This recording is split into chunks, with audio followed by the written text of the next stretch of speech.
Tell you what's changed right now. In a different field, different lane right now. Now I'm in the murk, switching lanes right now. Passive income getting paid right now. Used to roll around with sinners, bulldozers and killers. Now we focused on figures. 3-course meals for dinners. 5-star suites and villas. Now the swag hit different. This can't come out. Hey Kay, welcome to This Can't Come Out. What's good? How you doing? I'm blessed. How I would like to start is, in your opinion, how do we know each other, innit? So, you are very, very good friends with one of my closest cousins. So you got Sass, you got Stitch, you got Roach. I'm an only child. Mm-hmm. And again, we'll probably get to that later. But No, you're not. Pardon? You're basically not an only child. I'm an only child. And as a result of being an only child, I spent a lot of time in the Nola household. So they're like my brothers. And yeah, you're really close to Sass, and anyone that's really close to Sass, we're going to come in close proximity and we're going to spend time together, and yeah, you're cool peoples, man. Sweet. And what I would like to say about that is, whether you like it or not, you're extremely influential in my life, innit? Because, 100%, because a big part of my personality now is off the back that I'm flattered, by the way. I'm interested to hear what you have to say about that, but yeah, flattered off rip. A big part of my personality is the fact that I do events, isn't it? Okay. And obviously, without you, I wouldn't be doing events whatsoever, innit? You might have been doing events. I 100% wouldn't. You don't know that? I 100% wouldn't. You don't know that? I don't. Well, okay, what I will tell you is, because I work with other promoters now that have never done promoting before. Okay. Yeah? So what you did for me in regards to promoting with the blueprint that you set, basically made my life a lot easier into promoting, because the anxiety that other people face in regards to promoting, I've seen it before, and I have to kind of help them through it. And the fact that you done it already and you literally laid the foundation of it, when it was time for me to do it, I was like, oh, this shit is not as bad as... Basically, I was kind of spoon-fed. Yeah, you're comfortable in the space. Yeah. So, and that's directly as a result of you, innit?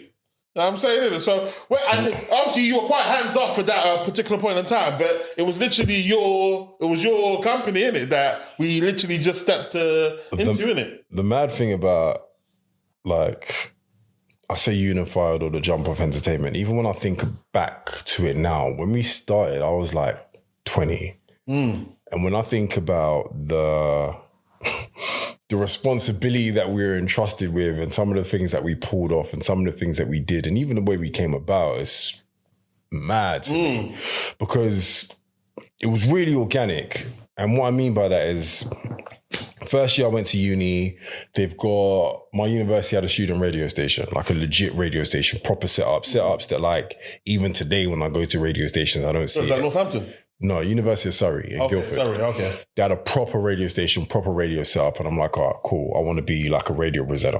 So, all right, cool. So, love hip hop, love R&B. Did that for the first year. Great. Second year, I put together like a group, and I managed to secure a slot at the same time every evening. And it was just hip hop and R&B, and you knew that if you tuned into GU2 radio from 7 to 8, it was going to be hip hop and R&B, just because I didn't think there was enough representation of that. So it was Kaz had a day. Kaz had a day. I had a day. Do you know Super? Storm Riders. What, Super D? No. So he's... Storm Riders, I know. Storm Riders, yeah. So Super and Mensa, they do a lot of corporate gigs now. They're big. They do... Was it Cheese on Bread? That was one of their things they did. And like, and Ramsey was part of them as well. Yeah. Like Storm Riders, Lazy, Storm Riders are big. Storm Riders, isn't it? Yeah. So you know them, they're big out there. They even went into photography and shit. Yeah. Shout to Super, shout to Mensa, shout to Ramsey, shout to Lazy, shout to Storm Riders. But they were on the day, and it was like 5 days. Anyway, we had that, and then it was a case of like trying to see if we can get gigs. Like, all right, so we got a DJ collective. We called ourselves the Jump Off Entertainment. We didn't even realize there was something else called Jump Off TV that did the rap battles. Yeah, I remember that. Yeah, because if not, then we would have picked a different name. And then once we realized we're too set in what we're doing, it's like, well, now the goal is to become bigger than them, so people can associate us with our own thing. Anyway, from then, we're just trying to get bookings. Shout out to Black Knights. They gave us our first big booking. We did Nigerian Independence. We did a few of their carnival after parties. The Nigerian Independence one, I feel like... Wait, was that with Caleb at the time as well? No. So this was way before. This was like... 04? Okay. 04. This was 04. And then I feel like I was strong-armed into it because they made me do the Mr. Nigeria UK. Oh, shit. Okay. Yeah, in exchange for a set, kind of. Not in exchange, but kind of. It was like, all right, fine, we'll put you on the bill, but like, we need extra like candidates for this. Can you do this? It was like, I came second. Okay. I came second.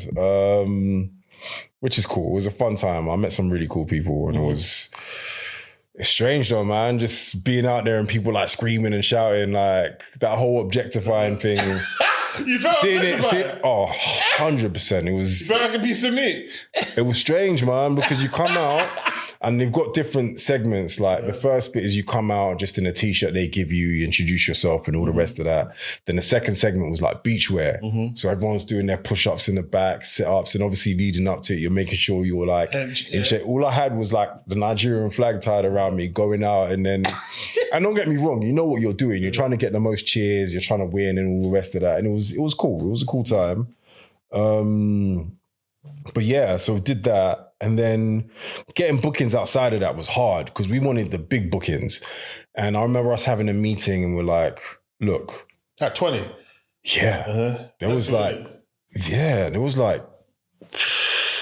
16 of us in the team. Right. And I remember us sitting down and even getting 16 people together to believe in a vision and like trust in me. But I didn't think about that at the time. It's only when I think back to it now and then just see how successful those people are in whatever they're doing now, just away from that. It's like the fact that they, and I'm humbled, I say it humbly, the fact that they saw me fit to listen to me and just believe in what vision I had to say, okay, cool, we're going to do this is like... mental, bro. To me, crazy. So, like... What, do you put leadership skills on your CVs? Do you know what? The CV thing, Unified for a long time was on my CV. Is it? Yeah, because there was an award that I won at Surrey, the entrepreneurship. Yeah. Okay. But I said, if they're not going to put us on their bills...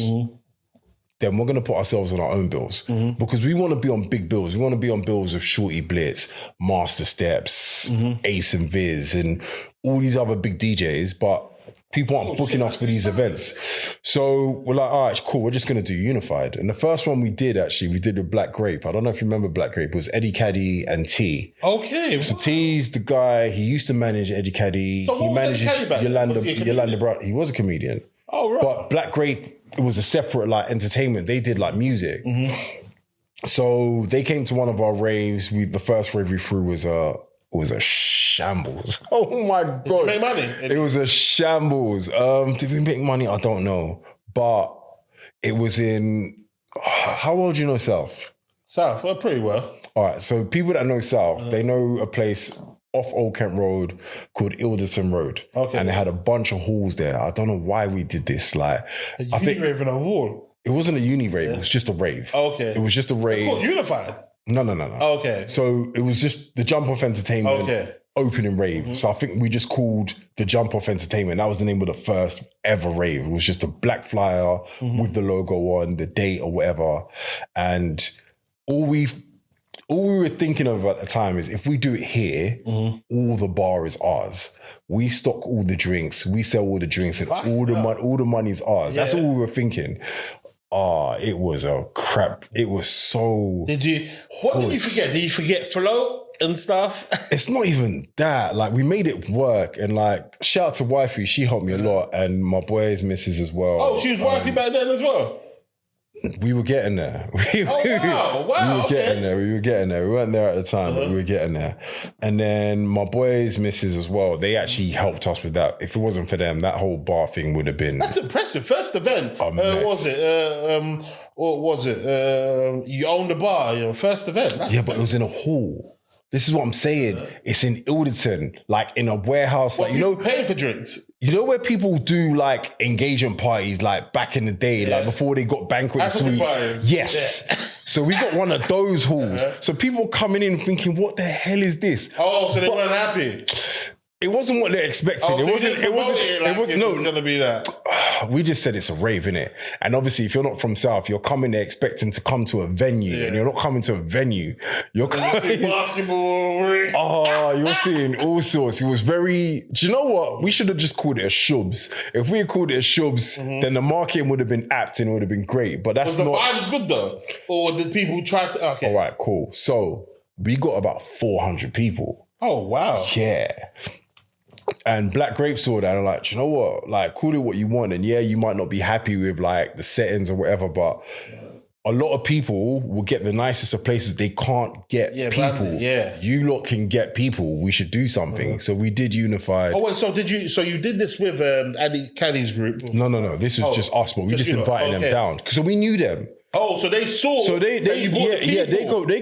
went to Kingston, and they at the time they were doing big events because I think T was the ACS president and the events, and Eddie Caddy was in the group as it was part of the ACS society as well. I don't know what position he had, but they threw a couple of events, and their events were massive. We were driving down from Surrey to go to their events all the time. Like they had that on smash, and their events were sick. Their talent shows, their raves, everything was like on point. So it was like when they said, "Oh yeah, let's get together, let's work." I'm like, yeah, cool, let's do it. So you brought them down and they saw what you were doing and they were like, yeah. I don't want to frame it like, oh yeah, they felt like they needed us, but I think they looked at it and they thought this would be a good partnership. Yeah. So did that, and we did Raven Citizens, and that was the first Unified. Oh wow! Yeah, that was. You know what's crazy? This is like nostalgia for me. Like, it's like finding out the history of where I've come from. So this is the first ever Unified, though. No coaches, no nothing. This was December 04. December 04. Wow. 04, yeah. And it wasn't overly packed. Citizens held like 1,200 people. And I think we got like 500 and some change. So we didn't really make money on that one. It wasn't like overly successful. But no coaches, so... We tried to combine too many things. So it started off as like a talent show because like Black Grape was more like musicians and comedians and artists. It was more showcasey, and then we were more like ravey. So it was supposed to be like kind of like a showcase first and then a rave afterwards. And that format doesn't really work, I don't think. I think it's... If you have an after party and you call it after party and people come for the showcase and the after party is a bit smaller, then it's fine. But if you're trying to keep things the same size, it's like you're trying to get them to focus on too many different things. Because some people want to come and party and some people want to showcase, and it's just... Yeah, I agree. So yeah, it was back to the drawing board. We had... And you're using your DJs. Yeah. Are you paying them or what's the vibe? Do you know what? At the time, no, but no one was getting paid. I'm putting all the money up to put this rave on, and I'm losing money at the time initially. And then we did 2 more raves. What did we do? We did Lovers and Friends. For Valentine's, yeah. What? Someone else stole the name or something? Yeah, but that was just off the back of... it wasn't like they stole it from us because, again, it was just Usher. They had the Lovers and Friends song and it was just for Valentine's. It's a good name, innit? So we just used it. And then we had another one and they were small, like 200 to 300, made a bit of money. It wasn't, but it's like, we want to be on the big sets. So we're like, do you know what? We're just going for broke. I think we had a major call because we had maybe like 20 something people part of Jump Off all wearing the t-shirts, but it's like people wearing the t-shirts, but when it's time to put in work or whatever, no one's really doing nothing. It's just repping the set. So it's just be just like, we're not, if you're not committed and you can't do whatever, then we're not doing it. So that's when we decided to do the first Unified in the format that we're doing it at with the coaches and all the rest of it. What made you think of the coaches shit? Because I wanted to be able to get people from all over. Were other people doing it at the time? No. Do you know what? Yes. Do you know what? That's what I was about to say. Yes. Yes, but I didn't know about that at the time. Okay. So Coach Party were in the Midlands. They didn't move down south until the one that we did together because they realized that we were going to have it on the... but it was going to be on the same day. Oh. So they actually hollered at me. I can get to that later, but they actually hollered at me. And that was an interesting partnership. We made a lot of money, but there was a lot of... And they're good guys. They're cool. They're cool guys. William, I still talk to like a little bit like now, like here and there, but yeah, so did the first Unified, spoke to the student union, like, look, we want to do this. We're going to get coaches from here, there, blah, blah, blah, blah, blah. They're like, all right, fine, you can do that. But like why do you have to speak to them? Because it's their union. We did it on Surrey campus in the student union. Yeah, those are the ones that pop off. Yeah. Where it's actually in your base. It's in Surrey. All of them were in Surrey, bar 2. All the rest of them were in Surrey. All the biggest ones were in Surrey. We came to campus and they had the stipulation. So they had to be part of a university that was registered to NUS. I don't know if NUS is still a thing. I'm probably giving my age away. Yeah. But you had to show your NUS card to get in. So if you got a ticket, that's fine. But unless you have your NUS card, you can't get in. And then Surrey students are allowed to sign in a guest that's not... They don't have to have an NUS card, they don't have to have nothing, but you can sign in one person. So yeah, they're like, that was the stipulation. It's like they have to be students, they have to be part of the NUS. Only Surrey students are allowed to sign in people that are non-students. And yeah, I was just bringing coaches in. So I'm like, cool, this is the price point that we want it to be at. I think it was £10. So it's £5 if you make your own way there, £10 for a coach ticket. And we're only making it was 30 people. So coaches were between 50 and 60. It was 30 people to break even. And then after that, it was profit. And yeah, we were getting like 2-3 coaches from Brunel, 2-3 coaches from Hertfordshire, 2-3 coaches from Luton, a coach from Buckinghamshire. We're getting a coach from Southampton, a coach from Portsmouth. Kingston just made their own way down. They're around the corner. Oh, yes. There are a few other unis, like I think Goldsmiths, Kent, getting coaches from Kent, getting coaches from all over. And it's just one of those things where it was like, we were responsible. And again, I'm like 21 years old at this point. We were responsible from getting people from their university. They're entrusting their safety to us that we're going to take them there. They're going to have a good time and then we're going to get them back home. We're liaising with like coach companies to say, all right, you're picking up from here. This is your coach rep. And we're having coach reps and stuff to say, okay, this is your coach rep. They're going to give you this, doing this, Why don't you think of that formula though? Because there's, you know what's crazy? Like I said, like by the time it reached me, it's almost like the wheels are already in motion. So like, you need to have a coach rep that is looking after the coach. Like, who decides who's been left behind and stuff like that? But that's just it. So we're telling them like, look, you need to tell people to get to here, decide where your pickup point is, let me know where that pickup point is, make sure you get that communication over to them. You'll get in free, you get another person in for free. And yeah, that was the deal that they got. And when I'm thinking about the format and stuff, I don't know, again, I probably have to give credit to Wifey again, like, because when it comes to like galvanizing people, like getting people to go somewhere, like I'm game on that all day. When it comes to like the finer detail of things, I think that's where like care and love needs to come into it. She was good with that. And like with the other ladies in the team as well, like they all galvanized around like her as well. So everyone, it was a family. That was jump off. I can 1000% it was a family. We all looked out for each other. We all had each other's back. And even like the format of how the events went ahead, it's like, this is how much the event costs. And this is how we're going to do it. However much you put in, that's the percentage of the profit you're going to get out. So if the event costs 2,000, all right, I'm putting up 500. We need 1,500 more. And I'm happy to bring mine down to give everyone an opportunity to invest. But basically, whatever you invest, the percentage of your investment is what you get back out of the profits. And that's how we did the splits. And it worked out brilliant because again, people... Where's Facebook at this particular point in time? Facebook hasn't started. Facebook hasn't. This is all flyers, posters, word of mouth. Online tickets are not even a thing at all. Nah. This is hard copy, physical, like tickets with the secure on, you know, when you rip the tickets. Yeah. You probably even used the same company that. Probably came from that same company. It was TG Print. Yeah. To use. Shout to TG Print. And what they Surrey really loved about us at the time was, and this is what made me understand business a bit more, because when he said that, I'm like, raw.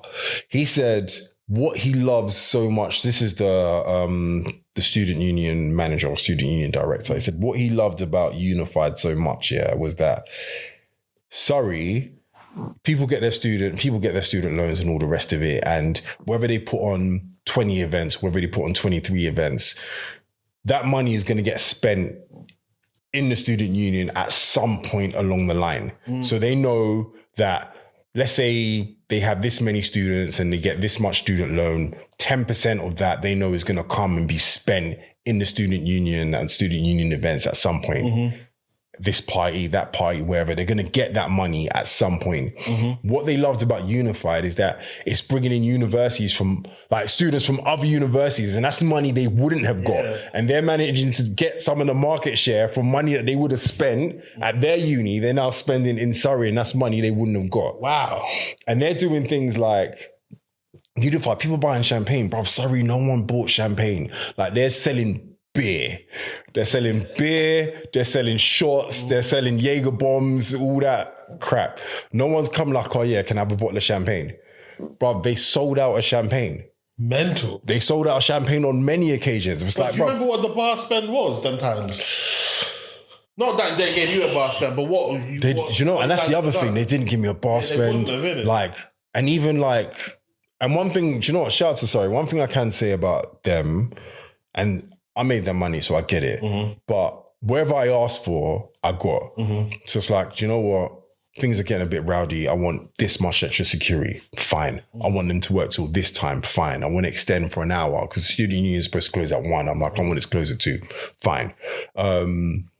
We've got this artist coming. This is the rider that they want. They want a green room. They say they want fried chicken. They want a mirror that's this tall and all these other bits. And they were happy to facilitate that. Or what else did you bring down? Pardon? What else did you bring down to Unified? Sway. Oh, shit. Bashi. Tinchy Strider. Oh, wow. How much were they getting paid? Did anyone get past $1,000 them times?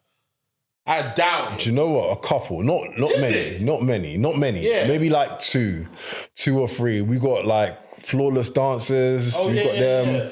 Boy Blue, we got them. I remember we used to get people that were in X Factor. So Nicholas from X Factor, people might not remember him, but he was a singer, some mixed race guy with the plaits. Like the ladies loved him, got him down. We got a lot of people down. Wait, there was one Unified, isn't it? The all white Unified. Do you remember that one? No, so you're talking about Tropics. No, there was Tropics a Unified in Surrey. Yeah. Oh, no, it wasn't all white though, innit? But there was I remember, this part might not even come out, There was a big fight there. I remember that was a significant moment, innit? I mean, it must have been 2008, 2009-ish. But I remember that a couple of people got bottled in there, innit? Yeah. So that happened, and it's funny because Surrey... Unified ending in Surrey was as a result of that particular event. Oh, okay. Because the level of violence that... and the thing is, like, that's what my generation to us, I'm not going to say it wasn't a big deal. Yeah, but the moment...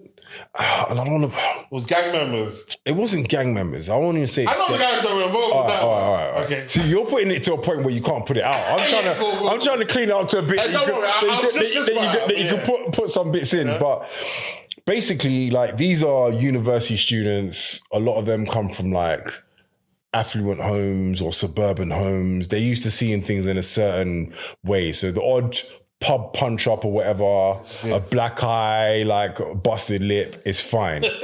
But seeing someone get bottled and bleeding is more than they've ever seen and more than they ever want to see.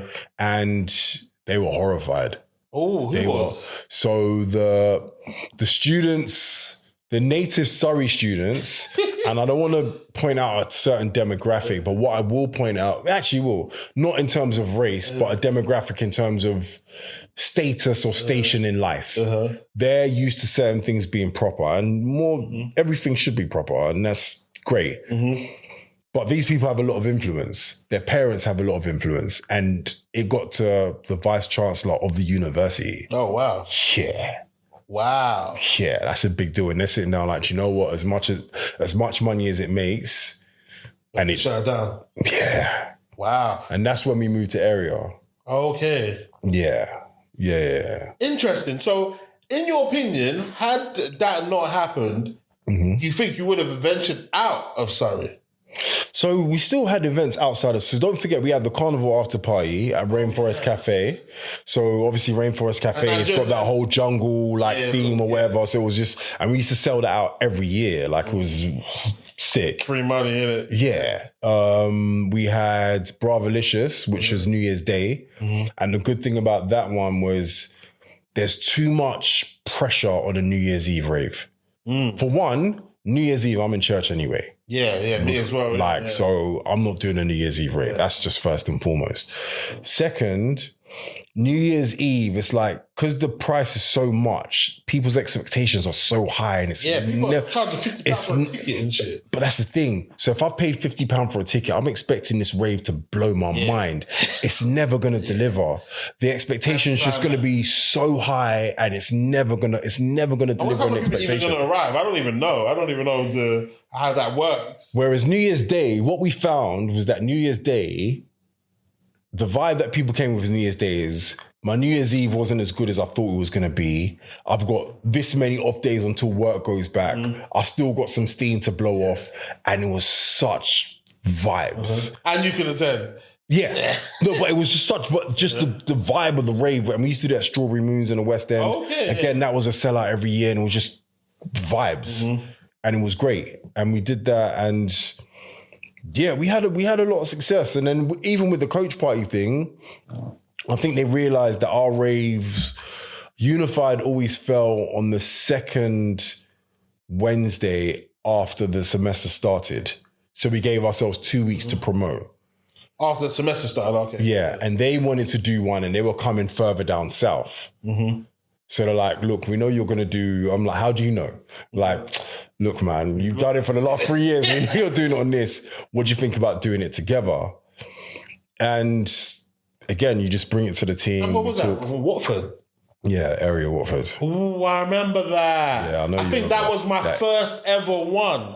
Really? Yeah, my first ever one actually physically attending, innit? What was that, 2008 then? Yeah. Yeah, I remember that one was a legendary one. That was September 2008, and that it's not going to sound like a big deal now, but for anyone that was doing raves then, you know how much of a big deal this is. We sold 1,500 tickets in 3 days. And that is a big deal, this is it. You can't go online and get tickets. You had to physically go to Dub Vendor, Red Records, or your 1,500 tickets sold out in 3 So days. why wouldn't that be a big deal? Because who's doing that now? I don't think no one. Oh no, but now doing that now. No, I don't know who's doing what. Because what venue owns 1,500 now? Nobody's doing that now. All I'm saying is that when I look at concerts, it's like, oh, this concert sold out, that concert sold out. Live Nation or whatever, online and stuff, app, bots and stuff. Yeah, that is mad impressive. If anyone could sell 1,500 of any unit in 3 days, that's commendable. Again, and shout out to them. I haven't. So you've got this, is it the R&B karaoke thing? R&B slow jams with Chucky and Taser. So they do that, and that's a big thing as well. But it's online still. But I'm talking about the other one, and everything is online. Yeah. There's nothing that's not online. Even if I was to do something now, it will be online. Yeah. But I'm saying, to sell 1,500 of everything. But this is the point I'm making. It's physical tickets. You had to go there and buy your tickets with cash as well. There's no card or whatever. It's sometimes I would link people as well myself, innit? Hand-to-hand sales, innit? Wow. People were paying £50 on the door these are students paying £50. mental. And the only reason why we're even charging £50 is because I don't actually want you in here, first and foremost. So we were full, we're at capacity, but we don't want to turn people away. So it's like, 50. It's 50 because you've come all this way. It's like, okay, all right. It's like, all right, I guess. Do you get what I mean? And yeah, we made a good bit of change. Yeah, because I remember, what was it? Obviously, this time now, Sass is a ticket rep for Brunel. Yeah, he's been a ticket rep for probably 2. Was it a year at that point? Yeah, it was probably just a year. Yeah, so he got 2 coaches. Yeah, that's what I'm saying. Yeah. And then I remember because Kingston at one point didn't have a coach in it. Yeah.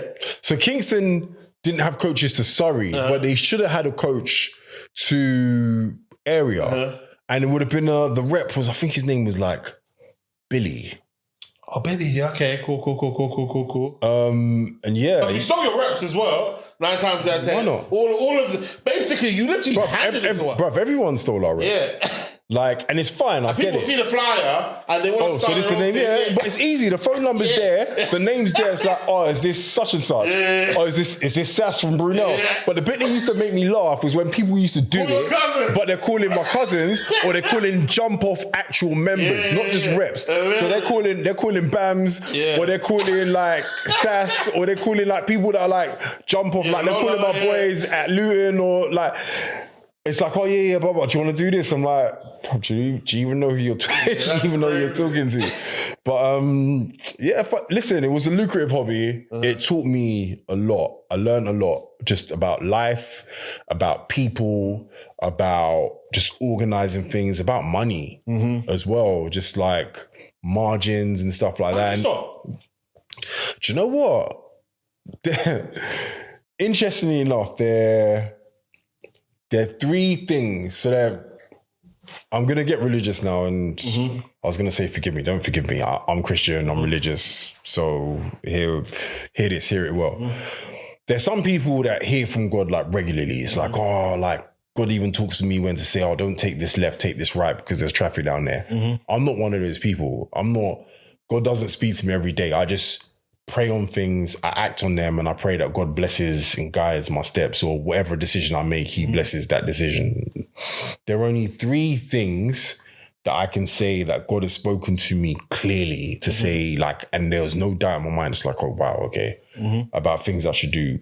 One of them was stopping jumper. Is it? Yeah. Well, explain that. How did God tell you, and why do you reckon you need to stop? I'm not going to get into the full ins and outs, but and it wasn't even because like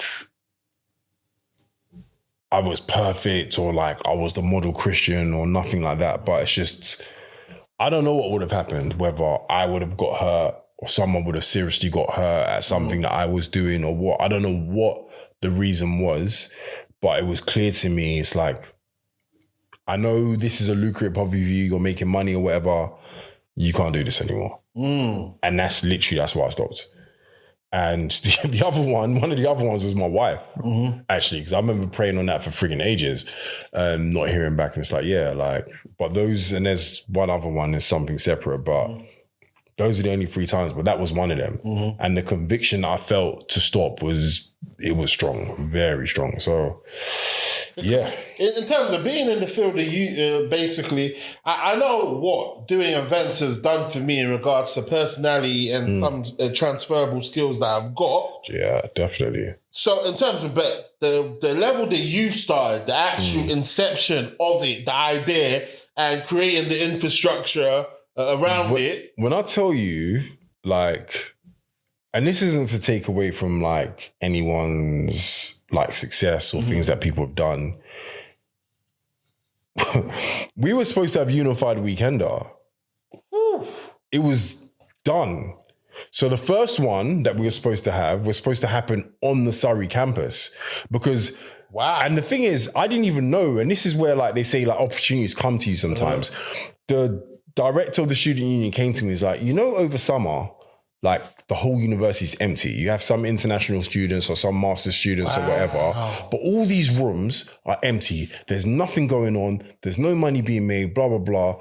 Do you think you could do something, and he didn't even pitch it as a weekender, but he just said, what do you think about doing an event like during the holidays? I'm like, do I have access to the rooms? Can I have access to the football pitch? Can I have access to like whatever? Because at the time I'm thinking about Choice Weekender, and I'm like, Choice do a weekender, and it's a brilliant weekender. Why can't we do a unified weekender? And it was set. The figures and everything it was all done. And then what now?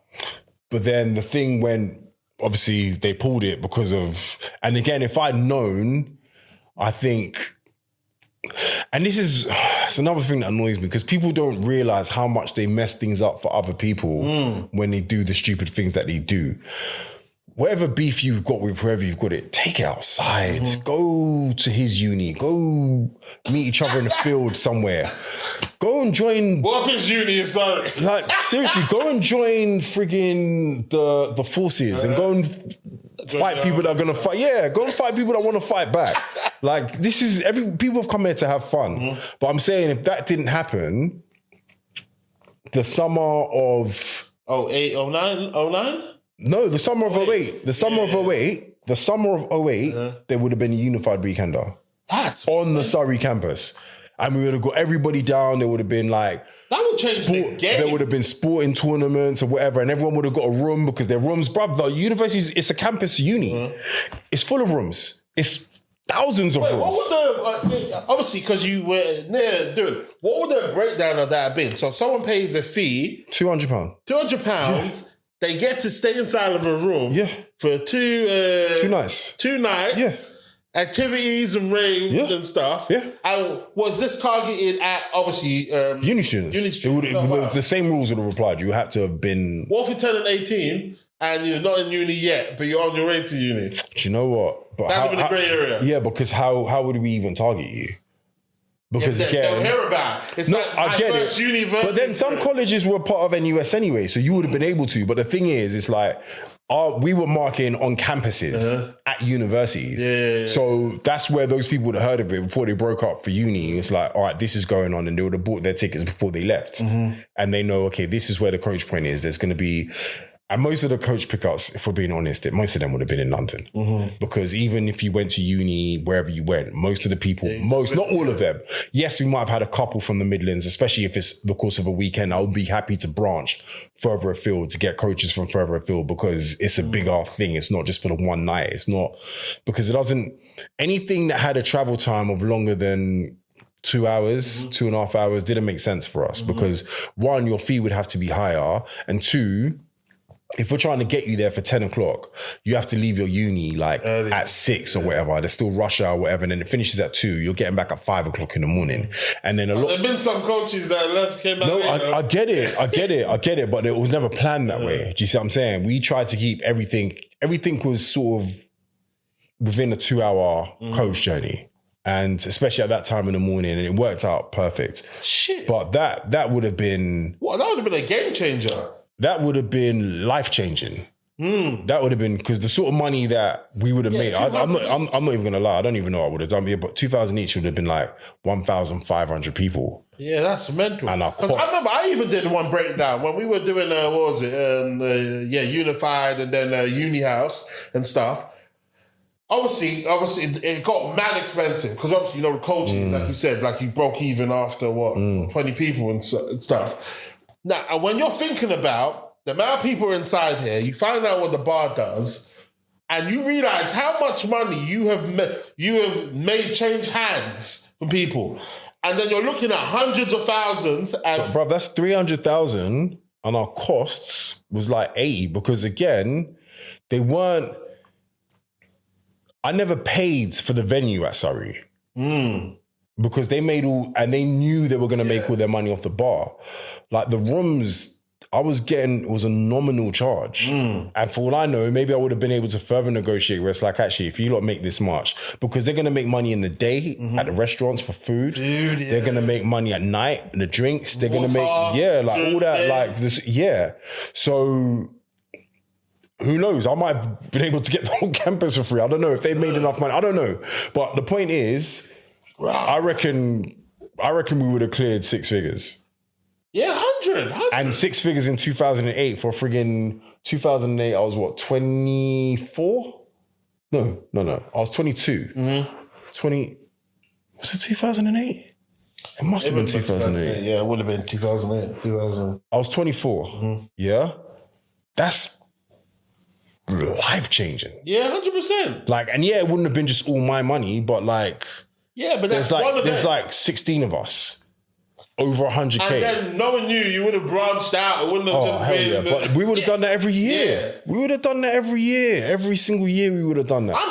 It's funny because I've never ever thought about that in like literally universe. Like you said, that who does what with the rooms during that period, isn't it? Like, nothing. It's just an empty space that needs... Sitting there empty. Yeah. Sitting there empty. Crazy. Just one weekend.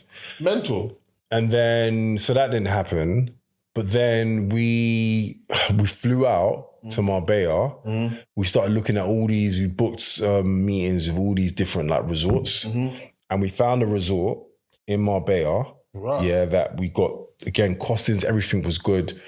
But that's when the recession was starting. Because don't forget, the recession started at the back end of 08 into 09, because we were going to do it summer of 09.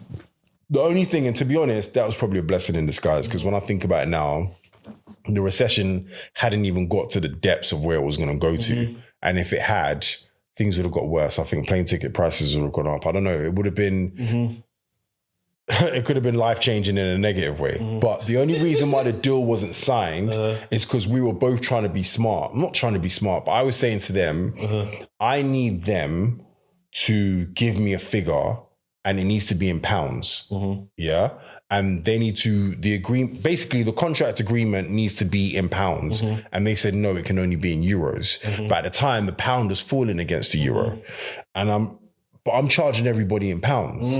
So I can't do all my maths in pounds when I'm getting charged in euros and the friggin' exchange rate is all over the friggin' place. So I'm like, look, not that I don't care what it is, but just make it in pounds. If you need to add a margin, because I wanted the risk to be on their side. I didn't want it to be on my side. But they wanted it to be on my side. They didn't want it to be on theirs. They're like, nah, it has to be in euros and that's it. And that's why the deal didn't go through. But it was a Barcello. It was Barcello Marbella. Anyone can look it up or whatever. They had all the rooms, the whole hotel. It was all the rooms. They had the big banquet suite. They had the pool for the pool parties with a nice bridge over it. They had tennis courts. They were going to take the nets down. We're going to have the football tournaments and all the rest of it. Water fights, all of that. It's crazy, you know. And we were going to do like unified Marbella weekender. What? Whereas now you've got all these festivals that are going on. I look at it and I'm like, that was what it would have been. Mate, 08 we were doing this. Do you see what I'm saying? And like that would have just been something that we just carried on from then till now. Like, but again, what I do, the whole trajectory of my life would have changed. So, and who knows when I would have got that conviction again, and then it's like we're doing all this, but I probably would have sold it. I probably would have sold the business, to be fair. Mental. Well, something interesting about Kay is that you need to know about is the fact that this guy is a pilot as well, isn't it? Now, one of my friends, funny enough, I think he said he was moved, but I think you gave a testimony or something. Yeah. Now, please, the floor is yours, isn't it? Give the testimony, innit? Because I don't think I've actually heard this fully, innit? It's just how far back we go, but it's just... For people that don't know, like everyone thinks, do you know what? Let me not say everyone thinks. I don't know what people think, but it's not like any other job where it's like you apply for the job, they give it to you and they train you on the job or whatever. If you want to be a pilot, you need a pilot's license. And... What? To be a pilot, you need a pilot's license? You can't apply for a pilot's job without having a pilot's license. Okay, you need a license. Okay, fair enough. A commercial pilot's license. And they don't come cheap. So my license... How much are you talking? Well, mine, like, to get everything done cost me 82 bags. Fucking hell, man. Yeah, that's a lot of money. Well, how are you allowed to pay?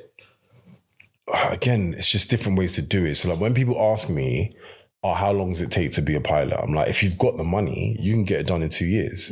If you've got, like right now, and I'm saying this to anybody, like if you want to be a pilot, like again, we need anyone, and this is for anyone, but I'm saying it just for me, talking from my perspective, we need more black pilots in this space. It'll be good to see more black pilots. Like especially like for London, like when I go to Gatwick, I'd like to see a representation of what London is in the cockpits, in the flight deck and all the rest of that. So if you have 120 grand, 130 grand, and you want to be a pilot, you can raise those funds. You can get it done in 2 years. Okay. 2 years. What's the average pilot's salary? Oh, see, now we're getting into techie area. It all depends on who you work for. Okay, just say for BA. BA starting as a first officer, your starting salary would probably be about, I don't know, maybe like the 80K mark. But then you have add-ons on top of that. So you have like flight pay, sector pay, landing pay, per diems and all the rest of that. And that adds onto it. So as a first officer, But okay, what benefit is there to pay for 120 bags for something to then basically to then receive 80,000 a year for the actual role?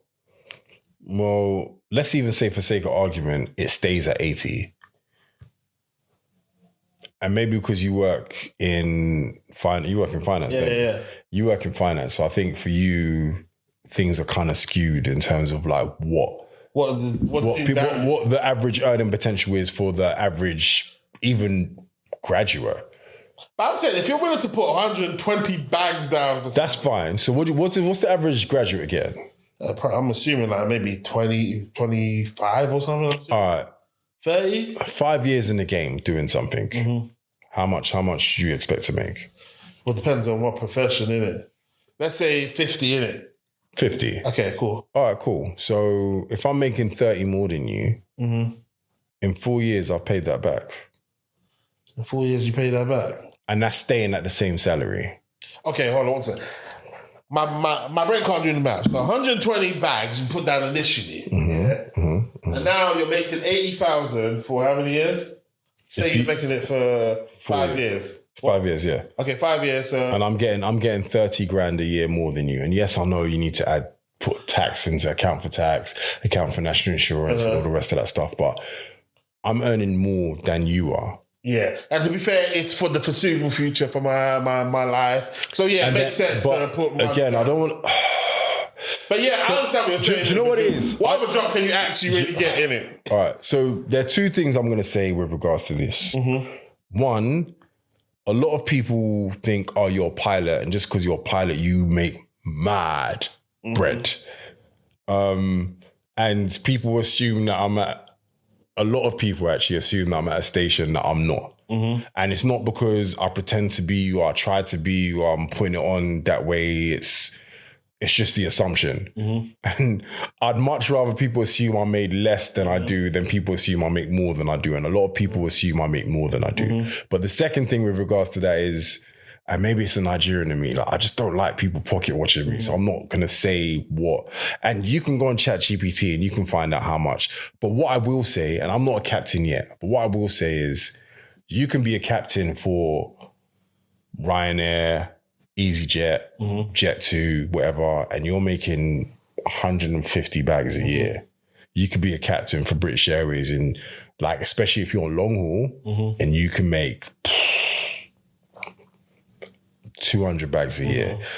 You could go to the Middle East and you're clearing, because it's tax-free, 10 bags every month, tax-free.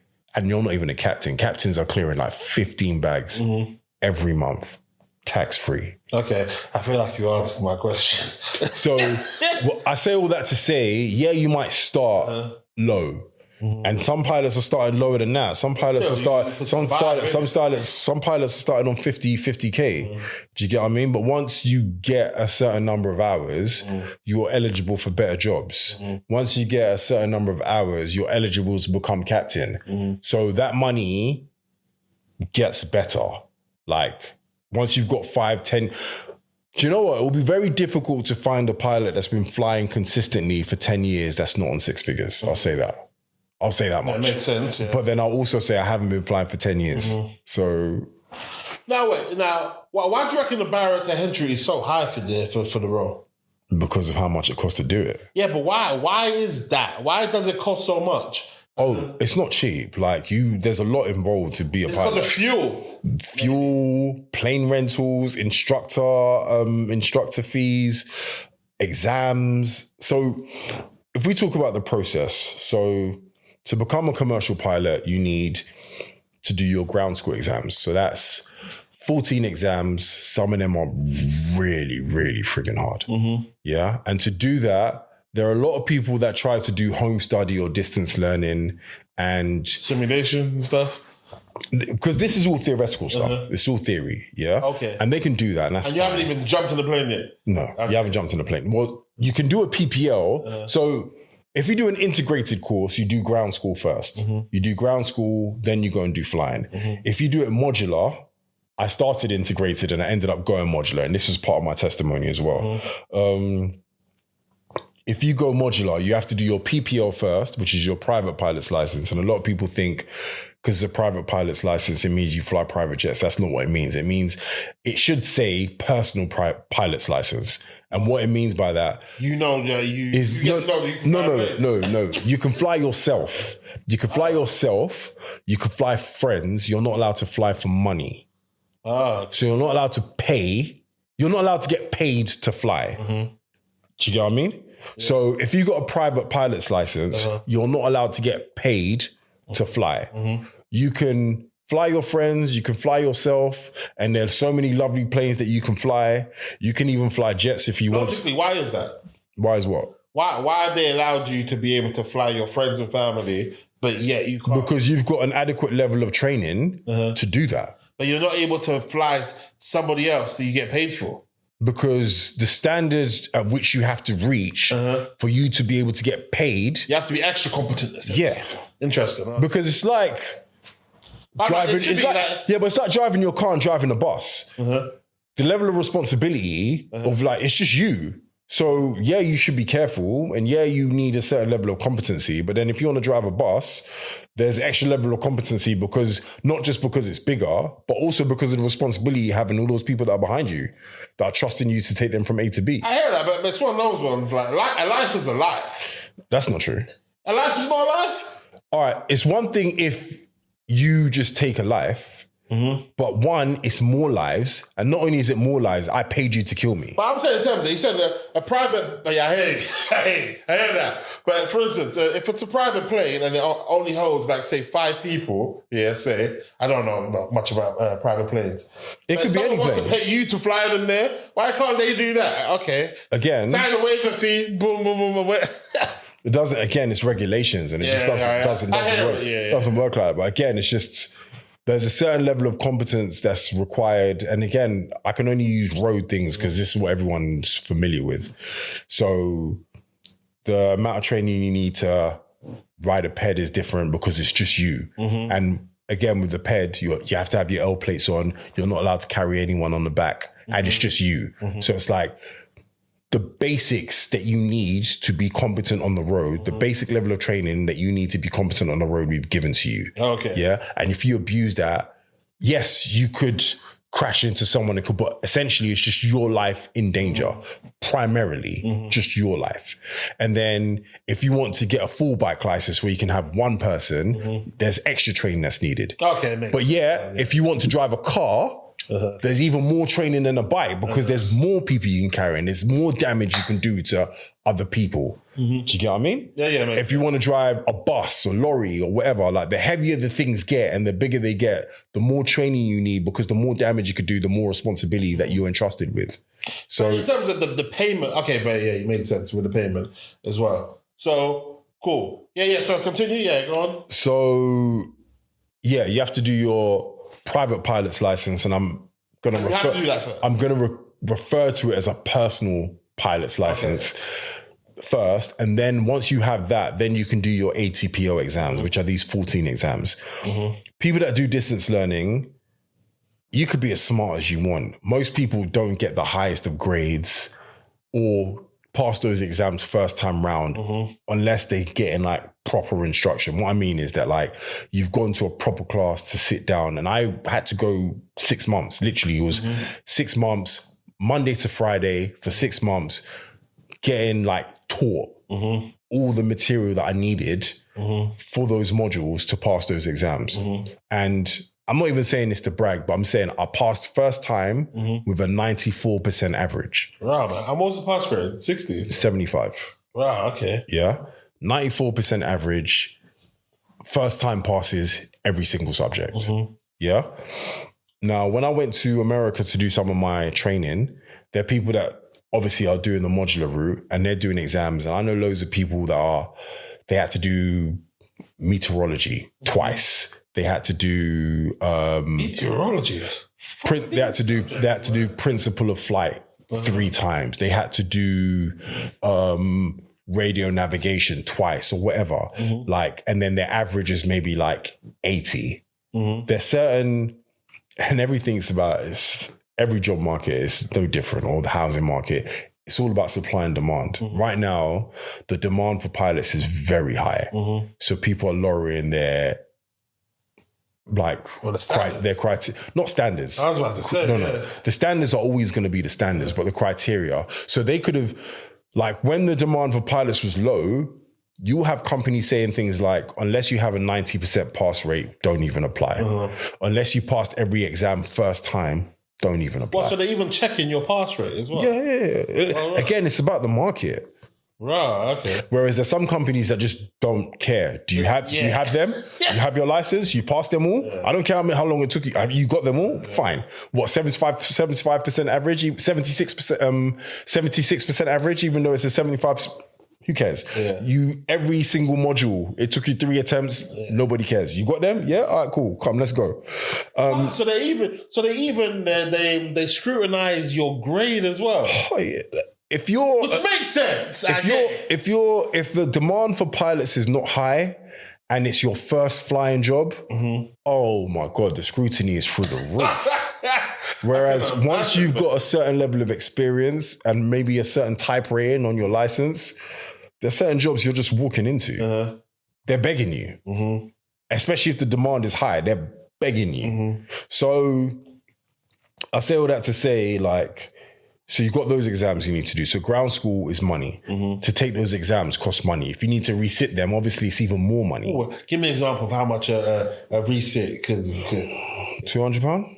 £200 for me? Okay. That's all right for me. It's all right, but you have to take 14. Fuck. So if you pass them all first time round, 150, 200, I don't know how much it is now. I think when I did mine, I paid like 110 or something like that. But this was years ago. This is like 2013, I can't remember. But this was years ago. But you have to do 14 of them. So if you're paying £200, that's like the best part of $3,000 to do exams. But then also you need to pay for tuition and stuff, right? But the study material, the books you have to pay for, the online material you have to pay for. If you do the whole Monday to Friday, which is what I would advise, classroom taught, that costs money. So that's that. Then you have to go and do your actual flying. So you need a PPO first. That's a minimum, and that's if you're on your job. You have to do 35 hours of instruction. Yeah? Each hour in the plane, if you're doing it in the UK, even at the cheapest plane, bog standard plane with a cheap instructor, I reckon you're still looking about 120 an hour. And you have to do 35 hours. Lord. Yeah? And that's just for the PPO. So once you've got your PPL, you need to build 100 hours. So that's 100 hours you need to fly on your own to do hour building. And that's crucial. On your own, do you mean with somebody there though? No. What do you mean? So you're in a plane by yourself. So that first 35 hours, there's so many phases of that. So there's the phase where you're getting instruction. Then there's the phase where you go solo. So the first solo flight will just be like landings. So you take off, you go around the circuit, you come back and you land, and your instructor will probably be on the ground with a radio, binoculars. And obviously before he releases you to do a solo, he's already seen you do it and he's happy that you're competent and he trusts that you can do it, but he's talking you through it. So if you have any problems while you're up there, he's saying, do this, have you done that or whatever? And then you do and once they're confident you've done that, then you start doing... High risk, boy. It's not high risk because, again, you've probably done about 15 hours of instruction before they even let you do your first solo. Okay. So you just gone through the motions again, man. Yeah. The only difference is there's a you're process by yourself now. Innit? Yeah, but again, you probably have to have had 5 lessons where he hasn't had to touch the controls at all. And he hasn't had to tell you anything before he's confident enough that you can do it. It's like, I haven't had to touch the controls because it's dual controls. I haven't had to touch the controls. I haven't had to prompt him. I haven't had to tell him anything. And he's just done what he needed to do. For the last 5 lessons, I'm happy for him to go on a solo. And obviously the initial solo is going to be just in the circuit. And then once you've done your circuits and you've done that, okay, then you can go on cross countries. And that's when you go to different airports. So I did mine in Florida. It was brilliant. I flew over John Travolta's house, the one that's got the runway on. Oh, yeah. I flew to Miami for Memorial Weekend. I had loads of fun flying. It was brilliant. Yeah, you better have fun. How funny you guys are being. But again, I had to build 100 hours. But there are loads of things that you learn in that 100 hours. Like you learn different ways to land. You Turbulence and stuff like that. Turbulence, weather, like reading weather, learning how quickly clouds can move and how quickly, like, especially in Florida, how quickly like thunderstorms can develop. There's one flight I will never forget. This flight in my life. What is this during your 100 available? Yeah, I thought I was gonna die. Huh? Yeah. Oh, wow. Like, there's a lot of sayings in aviation, but 2 sayings that I will give you that they say in aviation. One of them, which is one to hang your hat on, it's better to be on the ground wishing you were in the air than being in the air wishing you were back on the ground. Oh, hold on. Let me digest that. Hold on 1 second. So as a pilot, there's nothing you love more. Well, most pilots, let me not speak for all pilots. There's nothing you love more than being in the air. We love flying. That's why we do it. It's why we sacrifice so much money, so much effort, so much whatever to fly, just because we love flying. We love being in the air. And I'll talk to you later about what my inspiration was for flying anyway. But it's better to be on the ground wishing you were in the air than being in the air wishing you were on the ground. Okay, that makes sense. Yeah? Another saying they have is don't be cavalier about weather. So there are a lot of people that will look at the weather charts, they'll look at like the forecasts, and we've got so many different charts and that we use to like predict the weather and see what it's like en route. Look at it and be like, oh, I'll be okay. That day was one of those days. I knew there were going to be thunderstorms. It said it was going to come roughly about this time. I was leaving about an hour before that time. My journey was only like 45 minutes. But again, it can change quickly. Like you should allow some time before and after that because it's not, again, like most forecasts, they're not an exact, And I was flying back and those thunderstorms started to develop right before my eyes. And I wanted to fly in What does that even look like? So initially it's to the left of me. So I'm flying north. I'm flying north. They're to the west. And I'm just picturing now I'm coming and it's coming in. So I'm like, I'm just going to power through and I'll get past it before it comes in. And they started coming in very, very quickly.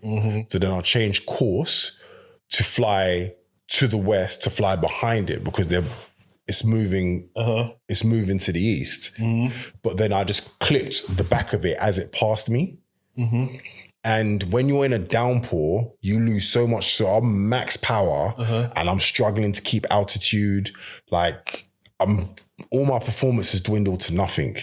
And I'm like, I'm starting to lose a bit of altitude now. So I'm thinking, oh my God, like what's going on? And again, I could have a flame out as well because again, I'm in a severe downpour at this point. And if I have a flame out, then my engine. So what's happening now? Your plane is doing what exactly? So I'm. It's not just falling, but I'm saying like I'm in the back end of a major downpour. Yeah. So for one, you've got the air pressure, the performance, and all the weight of the water is all on me, and it's pushing me down. But I'm using all my powers to try and maintain my altitude, but then also go forward. But because again, I'm using all my power to try and maintain my altitude. I'm not going forward very fast and I'm staying in it longer than I want to, but still trying to fly out of it. The whole situation was, it wasn't ideal, less than ideal. And obviously there's a bit of wind shear as well because the wind's rapidly changing direction and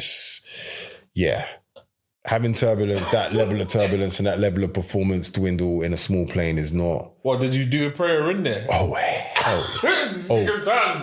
God, yes. Oh, God, yes. When I got back down on the ground, I was on the floor, on my knees. I'm telling you, thanking God, I will never do that again. What did you do again? What did you do wrong, though? Well, one, again, and it's why they make you do those 100 hours, because, again...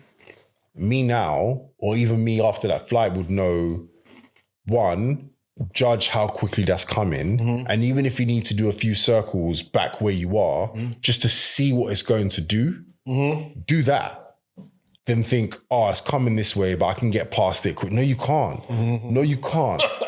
No, you can't. And the best thing for me to have done, even in that moment, is instead of trying to fly around, changing course and trying to fly around the back of it, just turning around, flying back and just circling back and just wait for it to pass, or just go and land somewhere else.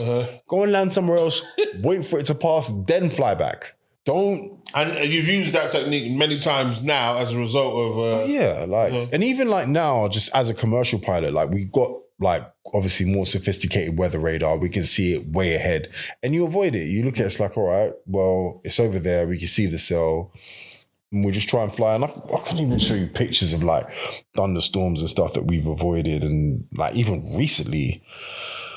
That's mental, mate. Like even recently, so... You kissed the ground and laid on the floor. Of course. Lord. I'm telling you, it was not... it was not a joke. It was not a joke. Was that the only time you've missed death in the plane? Oh, so that was in 2013. But since then, I haven't had anything even remotely as close as that in terms of close. Imagine having passengers with you on that flight. Well, that's just it. Yeah. At that time, all I had was my private pilot's license. That's why they don't pay me to fly somebody. Do you get what I mean? Because now that I have the level of experience I have, I would never have done that. Dodging, but this is one that's happened more recently. So this was in June last year. So this is one of my night flights back from... Oh my God, is that what storm looks like? What the hell is that? What is that even? What is that? That's a major cell. A major thunderstorm cell. Fucking hell, mate. You might as well just send me the video as well, innit? I'll put it in there. That's mental. I could do that. Not a problem. But yeah, like I said, but again, we have the experience now. I have the experience now to be able to navigate things like that. Like even... Have a quick look at that one. Oh my God. This is kind of beautiful though. What is that? That looks like a spaceship. Have you seen anything up there before? Are you sure? I haven't. No. Look at the left of the screen. What is that? That looks like some Star Wars spaceship. 1 second. But... I need to tell where the cities are because there'll be a big cluster of lights and then like darkness and then clusters. Yeah. Where the clusters are, like obviously the densely populated areas. Yeah. Oh wow! And you haven't seen anything strange up there? I haven't. No. I haven't. So continue your testimony. So built my 100 hours in Florida. It was great. Did my instrument rating. So instrument rating is learning how to fly just based on instruments only. So you can't see nothing outside. So once you're off the ground, you have to put the goggles on and it covers, you can't see the windscreen, or they blank the windscreen out. So all you have is your instruments and you have to navigate to wherever it is you're going. Interesting. You come down like... That even approaches. So you come down and then once you get to the minimum descent altitude or the decision height, then they take it off. And then if you've done what you're supposed to do right, the runway should be right in front of you. Oh, wow. But again, because they're clouds, that's how we have to learn how to fly, because all commercial flights, not all, but like 99% of commercial flights are done IFR. IFR is instrument flight rules. So it's not based on what you can see outside. It's just based on what's on the instruments. Okay. Because if we didn't do any instrument flying, whenever the weather was bad, it just means no one will go anywhere, which means in the UK, we'd hardly ever go anywhere. Because once you get in the cloud, you can't see anything, but you still need to get to where you're going. That's interesting. Well, in terms of doing that, what is it any more difficult for you? Yeah, that's why there's a separate rating for it. So I can argue that for me now, in my stage of flying, I find instrument flying easier than I find visual flying. I don't want to have to fly just based on like landmarks. Okay, I'm looking for this landmark with a map, looking for that landmark. I've got my instruments. I'd rather just be like... Visual flying. If in doubt, which one to go by? What do you mean? Like, for instance, the instrument is saying go left, but you're looking, if I go left. So another rule in flying is always trust your instruments. What? Always. More than so than your eyes? Your eyes can deceive you. Oh, wow. Oh, your eyes can... So not only your eyes can deceive you, and your like physiology can deceive you. So if you're in a slow banked turn and you stay in that turn for long enough, your body calibrates itself and it thinks it's flying straight and level when it's not.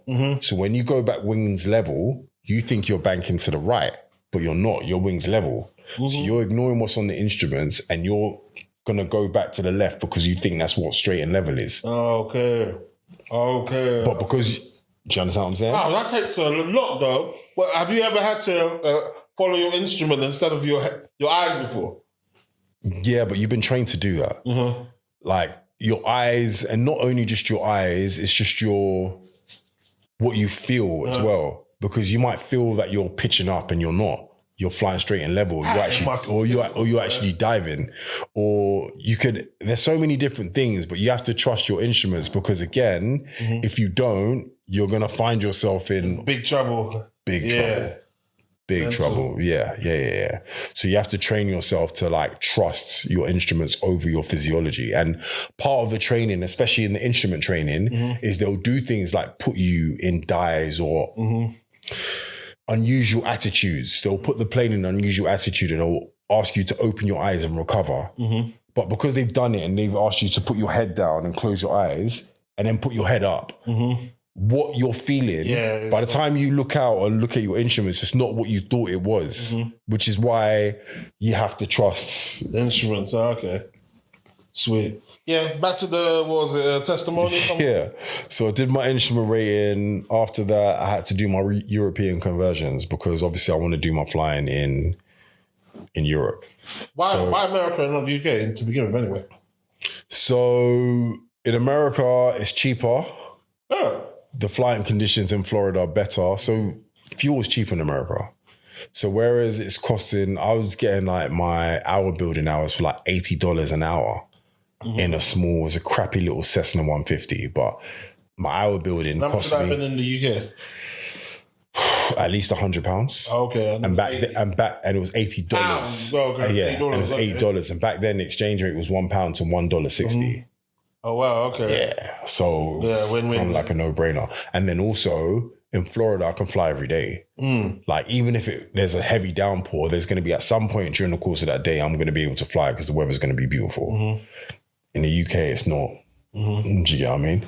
So the weather's better.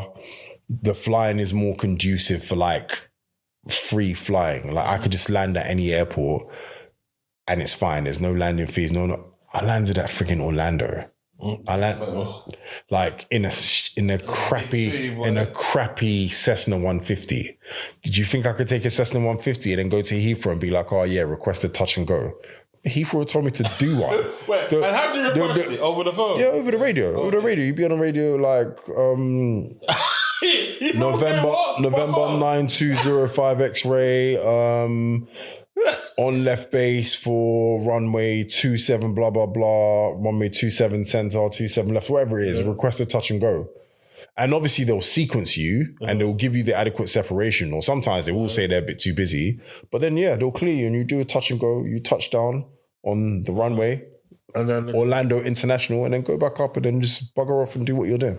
Oh, right, okay. But do you think you can go to Heathrow in a crappy little propeller plane and say, yeah, you want to touch and go? What is it? Bruv, they'll tell you to do one.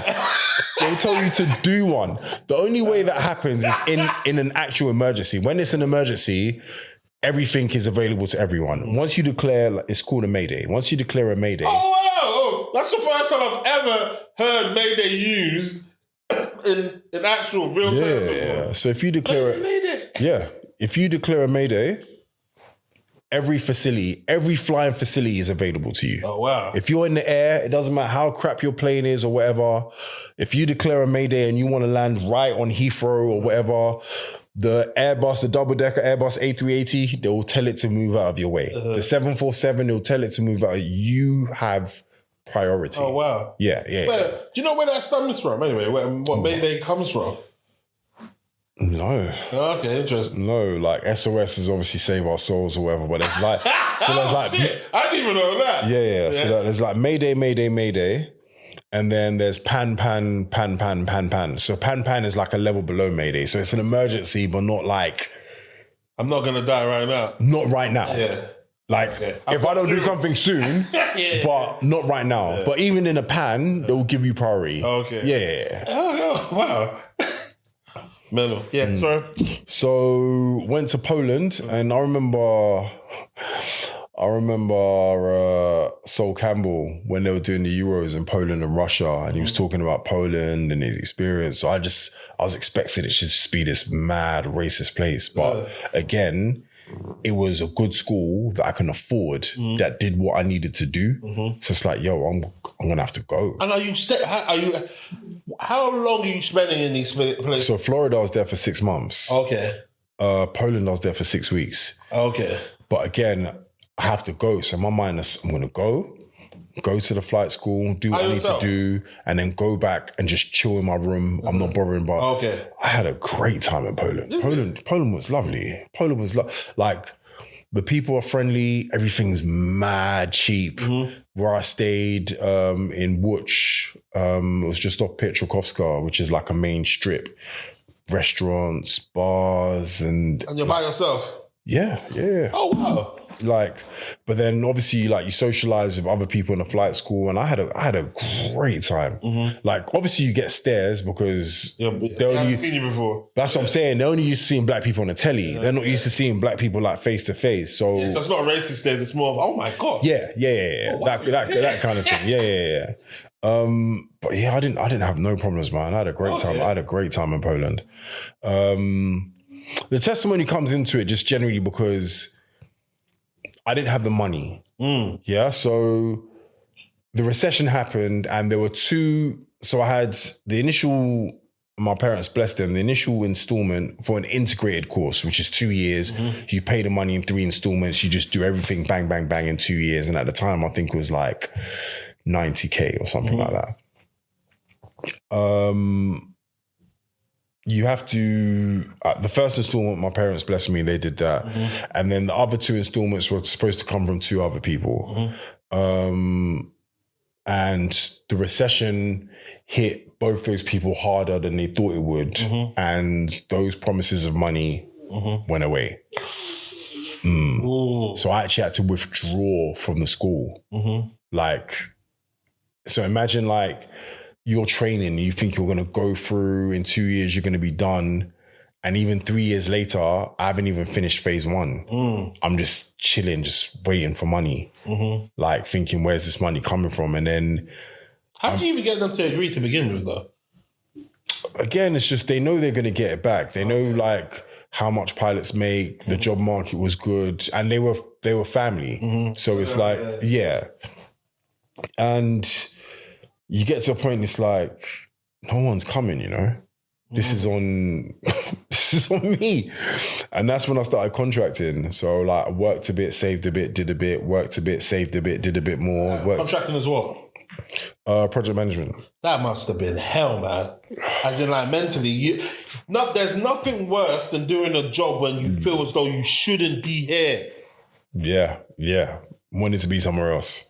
And it wasn't even fair on my family as well. Like everything was on hold because every single penny I had was going into that. So I'm not going on holiday. I'm just like, holiday? We're not going on holiday. This money's going into flying. It's like, you want to get married, wedding? No. This money's going on flying. And after a few years, it's like, how long am I going to hold everyone else that's in my immediate family to ransom? And when I say to ransom, I mean like, how long does everyone else's life have to be on pause for my dream? Mm-hmm. And that's when I just started getting on with doing things. So I got married and we started going on holiday and things just started to happen. Like, God is good. Like, and there are people that helped me. I've got a list in my phone. There are people that I expected to help me and did help me. There's some unlikely people I didn't think would come good for me. And they, again, like, you never know where God's going to send help from. Do you get what I mean? And it's going to be in the least likely of places because they're people you're going to expect it from and you're not going to get it there. And for different reasons. One, because they're not who you thought they were. But two, because sometimes as much as they want to have you, they genuinely might not, as much as they might want to help you, they genuinely might not have it. They would if they could, but I ain't got it. And what can you do? Yeah, facts. It is what it is. So there were periods where their deadlines where I have to get certain things done by. So those exams are one thing. So I had to do my commercial pilot's license skills tests, which is like a driving test, but like a flying test, and my instrument rating conversion flying test before the end of 2013, or I'll have to do all 14 of those exams again. Fuck yeah, now, man. So I went to Poland, and again, I went in November. I went in October. Yeah, I went in the end of October, went to get these done, and then it's cold. So they've got two types of planes. The type of plane that I wanted to use isn't certified to fly into known icing conditions. Yeah, it doesn't have the capability because it will just ice up, and then, yeah. So if there's icing, that plane's not allowed to fly. But I've got a deadline. They have another plane that's certified to fly into known icing conditions.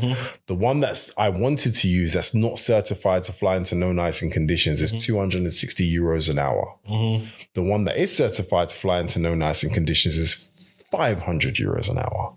Fuck it out, man. Bro, I maxed out everything I had, every credit card, every bit of saving, everything, just to upgrade to that plane to get it done. And I finally got it done, like at the beginning of December. And I was so happy. But when I say I maxed out everything, I mean, bruv, Christmas coming, bruv, no one's getting no presents. The kids, no one's getting nothing from it. I have no money. Like, you know, there's like being broke and there's being destitute. I'm destitute. So I didn't have enough money to put in the application for my license. Obviously, I'm working again now. I get back on my feet. Beginning of February, I put in the application because now I've got enough money to put in the application to... Bruv, they wrote back to me in April to say, oh, yeah, even though you got it done before the time, because you didn't put in the application, you have to do those 14 exams again. I'm like, yo, what the hell? So I've gone to them to try and talk to them. I've gone to the CAA office, the UK CAA office. I'm like, oh, well, you can put in an appeal if you want to. So I put in an appeal. How much is that? No, the appeal's free. The appeal's free. I put in the appeal. They got back to me at the end of August, beginning of September, and they said to me, your appeal's unsuccessful, but not only is your appeal unsuccessful, you have until the end of December, bearing in mind we're in September now, to do those 14 exams again, because if you don't, those two flight tests you did, you're going to have to do those again because they're only valid for a year. Oh my God. So I had to do all 14 exams again. Bear in mind, like, the last time I did them was 3 years prior. Like, I'm not in that frame of mind. Like, yeah, I've got the knowledge, but having the knowledge, like, to fly and having the knowledge to pass an exam is two different types of knowledge. Mental. So what, 14 exams within less than 10 months, basically? Bruv, in 3 months. Wait, so what month is this now? Bruv, we're in September. Oh, and they do one God. round of exams a year. I mean, a month, sorry. So every month, they have sittings. They only have sittings once a month. So I've got 3 sittings to get 14 exams done. Bro, like, and what was your technique? Did you do all of them, all 14, every month? No, so I did 4. You can't really pick and choose. I did 4, you can. I did 4, 5, and... That's pressure though, Yeah. for the December ones, boy. 4, 5, and 5. Oh my God, Yeah. and you passed. Yeah, my average went down to 88%. Oh, wow. But when I apply, I give them my other one because I did that. I did that. I did that. Yeah, fact. No, it's facts. I did that. Yeah. It's not the prevailing results, but they're my results. Yeah, facts. I did that. It doesn't matter anymore. Now I'm at the level of experience where no one even asks for my ATPO exams anymore because I've got, it doesn't matter anymore. But early on, I'm giving them that because I did that. Bro, talk about resilience, man. No, but this is what makes it hard because, and this is without a question, this was the hardest period in my life, bar none. We just completed on a house at the beginning of September. It needed work. So we moved, and because it went to probate, we'd already we had to let go of the other one or that deal was going to fall through. So the other sale was already gone through. So now we have nowhere to live because we had to move out. So I moved the missus and the kids into her mum's because it's closer to the kids' schools. I've moved into my parents because they've got the space. Their mum's only got 2 bedrooms. So the missus and the kids were in 1 bedroom. My mum was in 1. I couldn't stay there as well. It's just too many of us. So I moved with my parents because I'm an only child. They've got a 3-bedroom house. It's just them. It was easier for me to go there. My days consisted of waking up, and this is for about 8 weeks, waking up at 4:00 in the morning, studying till about 7:30, getting ready, going to work, finishing work, going to the house to go and check on the builders because I have to project manage that build, see what they need, see what they're doing, give them instructions or whatever, and then leaving there about 7, going to see the missus and the kids at her mum's, staying with them from about 7:30, 8 o'clock till about 10, going home, sleeping, waking up at 4:00 in the morning, studying again, repeat for about 8 weeks. That was the hardest period of my life. I'm not getting enough sleep, and everyone needs a bit of me. I need to make sure I get the studying done because I need to do these exams. I need to spend time with my family and my kids. This build needs to get done and we're not moving into this house. It was crazy. Was there, because obviously failing an exam, one exam, it wasn't even an option. Yeah, because then you have to resit it. And then you have to resit it within that period. So let's say when I did the first 5, I failed one of them. I have to do it. I have to add it onto the other 2 sittings. And that last sitting, everything in that last sitting has to be passed. Because if it doesn't... That's what I'm saying. There's no wriggle room for to be fair, I put the easiest ones at the end. Okay. I put the easiest ones at the end. That makes sense. The hardest ones got done first, just to knock them out. What? Yeah. Okay, so when you passed now, what was the feeling for that then? Oh, relief, man. Relief. And I actually was on, I don't want to say coast, but I'm looking for jobs, applying for jobs, but for the next year, I didn't do nothing, I was just happy I was putting a few applications here and there, but it's just I just want to just be. I literally just want to just be. Spend more time with your family as well. And all that, go on holiday or whatever, because now there's not that demand on my money, but then... Did you feel richer for that period after? No, because then I'm thinking to myself, how the hell am I... Because I wasn't flush with cash after that. So in my mind, I'm thinking, how did I come up with this money when now it's not even like I've got mad money to spare? It's but again, it's only good because even when I think back to how I came up with that, I still don't know how I raised that money because I had to raise about 50 grand. That's mental. But I don't know how I raised that money, but I did. Mental, man. In the space of 4 years. 50 grand in 4 years, and it's not like you've got a family, and it's not like you can. It's not even like you can work the whole time because you still have to take time out to go and do the stuff.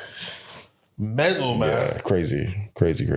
So, and then when I actually started applying hard and the jobs weren't coming, it was what was that for? What's good? And then when I got my first job, and this is another place where the testimony came in, is I was looking for jobs for ages and I couldn't find any. I lived in the Croydon area. The closest airport to me is Biggin Hill. It's a private It's not a private airfield, but a lot of private jets operate out of there, corporate flying operate out of there. So on one day, I just went there, I bought 5 packs of Krispy Kreme donuts, stuck my CV to the top of all the donuts and just dropped at the reception desk of every operator on that airport. And a week later, I got a call from one of the operators in the airport. What made you think to do that? That's a nice little... Bruv, it's just one of those things where it's like, I need a job.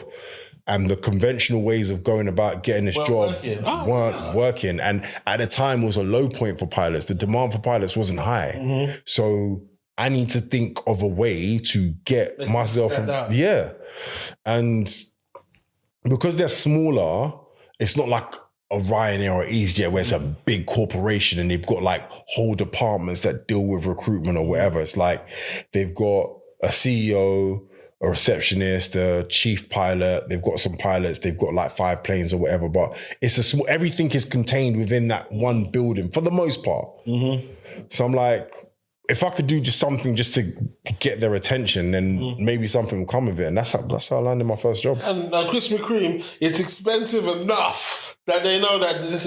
It's nice enough. It's not, everyone likes a Krispy Kreme. Yeah, when's cake coming back? And the packaging's all right, and then you stick your CV on top of it, and it's like, cool. I'll have a look at this. And yeah, they called me next week. They called me and it's like, we saw your CV. We really liked what you did.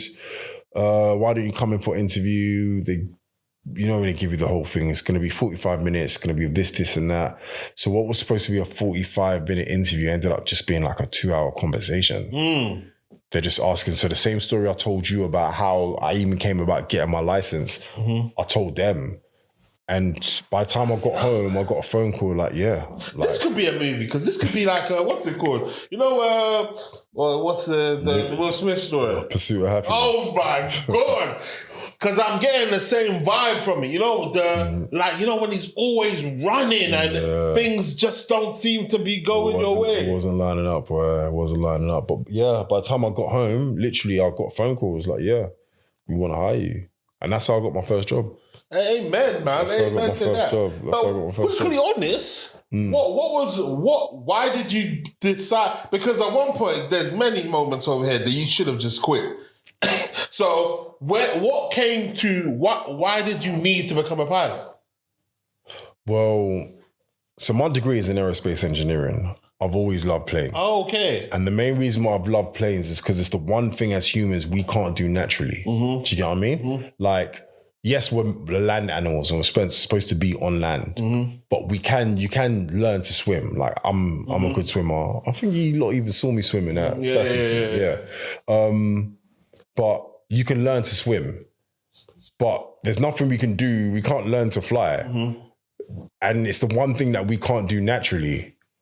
And it intrigued me. And I'm like, I need to learn like how we get up there, why we can be up there, and that's what led me to do the degree that I did. And then I worked in industry for a year and I hated it. Oh, it was so boring. And I was like, instead of designing planes, I'm just going to fly them instead. And that's what led me to train to be a pilot. But the thing about that is, and I've seen it ruin families, and I mean ruin families, because there's so much that you need to navigate in training. Like there's some schools you can go to if you've got the money, and this is why it's a big barrier to entry, and it's an old boys club and stuff, because the good schools that have good reputations and have got integrity and stuff, they're expensive. And there are other schools that are cheaper that do have some integrity, and they might be good schools, and others that they will sell you dreams and they will take your money and they will tell you, oh yeah, we can get it done for this much in this many hours, and all the small print, they won't tell you till you get there. By that point, you've already paid some money. There's families that remortgaged their houses or whatever because they thought this is how much they were going to need. It wasn't enough. And the family's in ruin, you still don't have your license, you can't start paying it back. And it's like, where are you? But again, you're asking why. Once you've invested a certain amount, it's like, that evil goes to waste, or you get it done. You have to get it done. You have to get it done. And like I said, I've seen a couple families, like not loads, but they've been in very bad spots because they were sold dreams or led down a certain path that wasn't true. Whereas if they were just told the truth, not that they still wouldn't have done it, but they would have got their ducks in a row before they embarked on that journey. Whereas I remember even on my course, before I had to come out of the course, when I went on the integrated course during ground school, there was a girl on my course. Was it my course or... I think she was a couple courses below me. She finished uni, graduated from uni. She was just mooching around the house. Her parents didn't like her just chilling around the house, not doing nothing. Dad took her for an open day at the school. This is an expensive school. It's like, she came for the open day. It's like, oh, do you like it? I was like, oh, it's all right. Like, no, I don't mind. She wasn't enthused. Bruv, he just paid everything and she started the following month. Fucking hell. Brother, and it's not even like she even wanted to be a pilot. He just didn't want to see it. And I don't begrudge anyone whose parents have the money. I pray to be able to do that for my kids. Do you see what I'm saying? But it's like, she didn't have a dream or desire to be a pilot. Her parents just didn't want her lying around the house. And they just whacked down 110 bags. Bang. Next month. There you go. Career. Go. Wow, boy. These times it took me 8 years. 8 years to get my license. Do you get what I mean? So Mental, man. it's just one of those things. It's just one of those things. Mental. And obviously, I don't want to keep you too long, but another interesting thing that you've done as well, so this kind of seems like a pattern in your life of basically just like grafting, putting in work and then opportunities, managing to just fall in place, is your bedtime story stuff. Nothing's falling in place, you know. I'll tell you. It's falling in place. You got your license now, I'll tell you that for free. It didn't fall in. I had to work for that. But bedtime stories, again, just... over the course of like my life and my friend's life, like uni, I've seen stuff. Like uni is, and I say it all the time, like uni is one of the best days of my life. I loved uni, like so many experience, so many moments, so many friendships, so many relationships that were built, so many things I was taught. Even Unified came off the back of like being at uni. But I've seen so much stuff. Like between me and my friends, we've lived so much life and things that like just seem so unbelievable. It's like, really, that happens. And yeah, from doing a radio show, I used to do this thing called, bedtime stories, but... Oh, back in uni? Yeah, but it was different. There was no voice actors or nothing like that. I literally just used to use songs because I love R&B. Like R&B, that's like my genre. I love like loads of genres. When it comes to music, my music taste is very diverse. Like to me, good music is good music. But R&B is like, that's, yeah. So I used to use the songs to tell stories. So I'd play the song, I'd narrate in between songs to bridge one song to the next song, but I used the songs to tell the story. That was the format back then. And then I just left it. That's still a good concept now, to be fair. Yeah, I did one. So when I was on Croydon FM, I actually did one Christmas just to, I'll send you the link later. What, how recently was that? About 2 years ago. Okay. 3 years ago. Something like that. Okay, well, yeah, quite recently. It was, yeah, and it was Christmas time as well, just to put something out like in the old format so people could see how it used to be kind of thing. And then, funny enough, I applied for a job that I really thought I was going to get. I got quite far in the process and I didn't get the job and I was bummed out. A radio job? No, a flying job. Oh, okay, yeah. Right, so got the radio thing. Yeah. I used to do that, but when I left uni, I left that alone. Nothing happened with that. That was just there. And I didn't even fancy myself a writer. I just used to jot things down and do it off the cuff kind of thing. I'd have the stories in my head and I'd just kind of like jot notes down and do it. It wasn't like a major, like I'm writing a whole script or it wasn't nothing like that. So this is uni time. So we're talking like the noughties, like... 04, 05, like this is ages ago. And then 2017, I think it was, January 2017, I remember my church was praying and fasting and like someone had already gone through the process. They got the job. It was with Thomas Cook, actually. It's funny, interesting how they've gone bust now, but I remember like... Oh, yeah, they are. Yeah. But I remember like...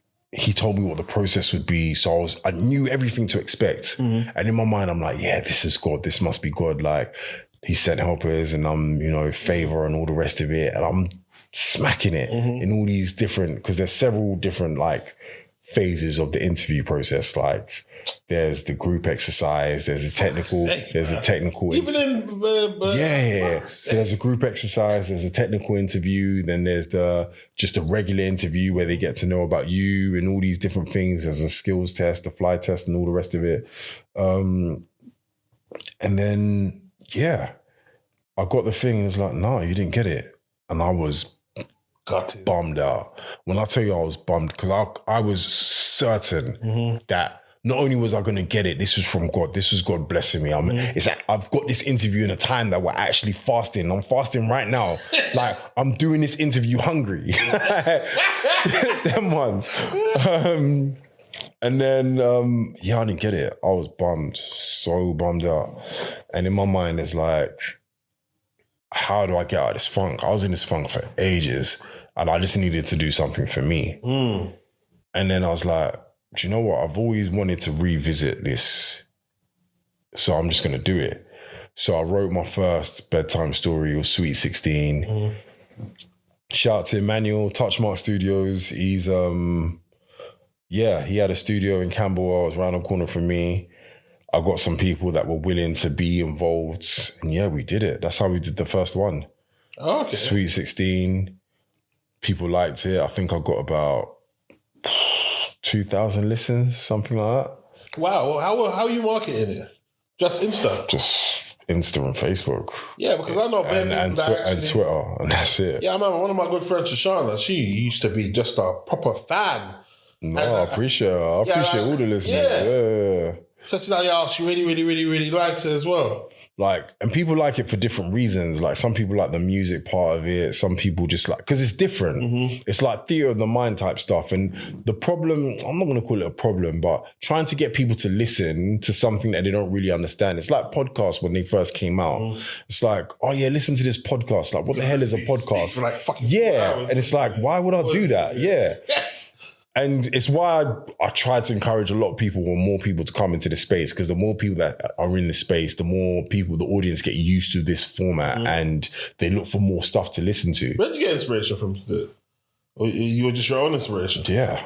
But come to find out, there's other stuff like this. So like Radio 6, BBC Radio 6 I saw something. There's something called the Archers or whatever. It's a different genre, but it's like a similar... and kind of. But again, I didn't get it from that. I just did it. Like, if I'm being honest, I actually heard something similar in Nigeria on friggin', shout out to everyone that remembers this one. Now I'm really giving my age away. It's called Ray Power. It's Ray Power. I think it was 100 FM in Lagos or whatever. I think they used to do a story time sort of thing like that.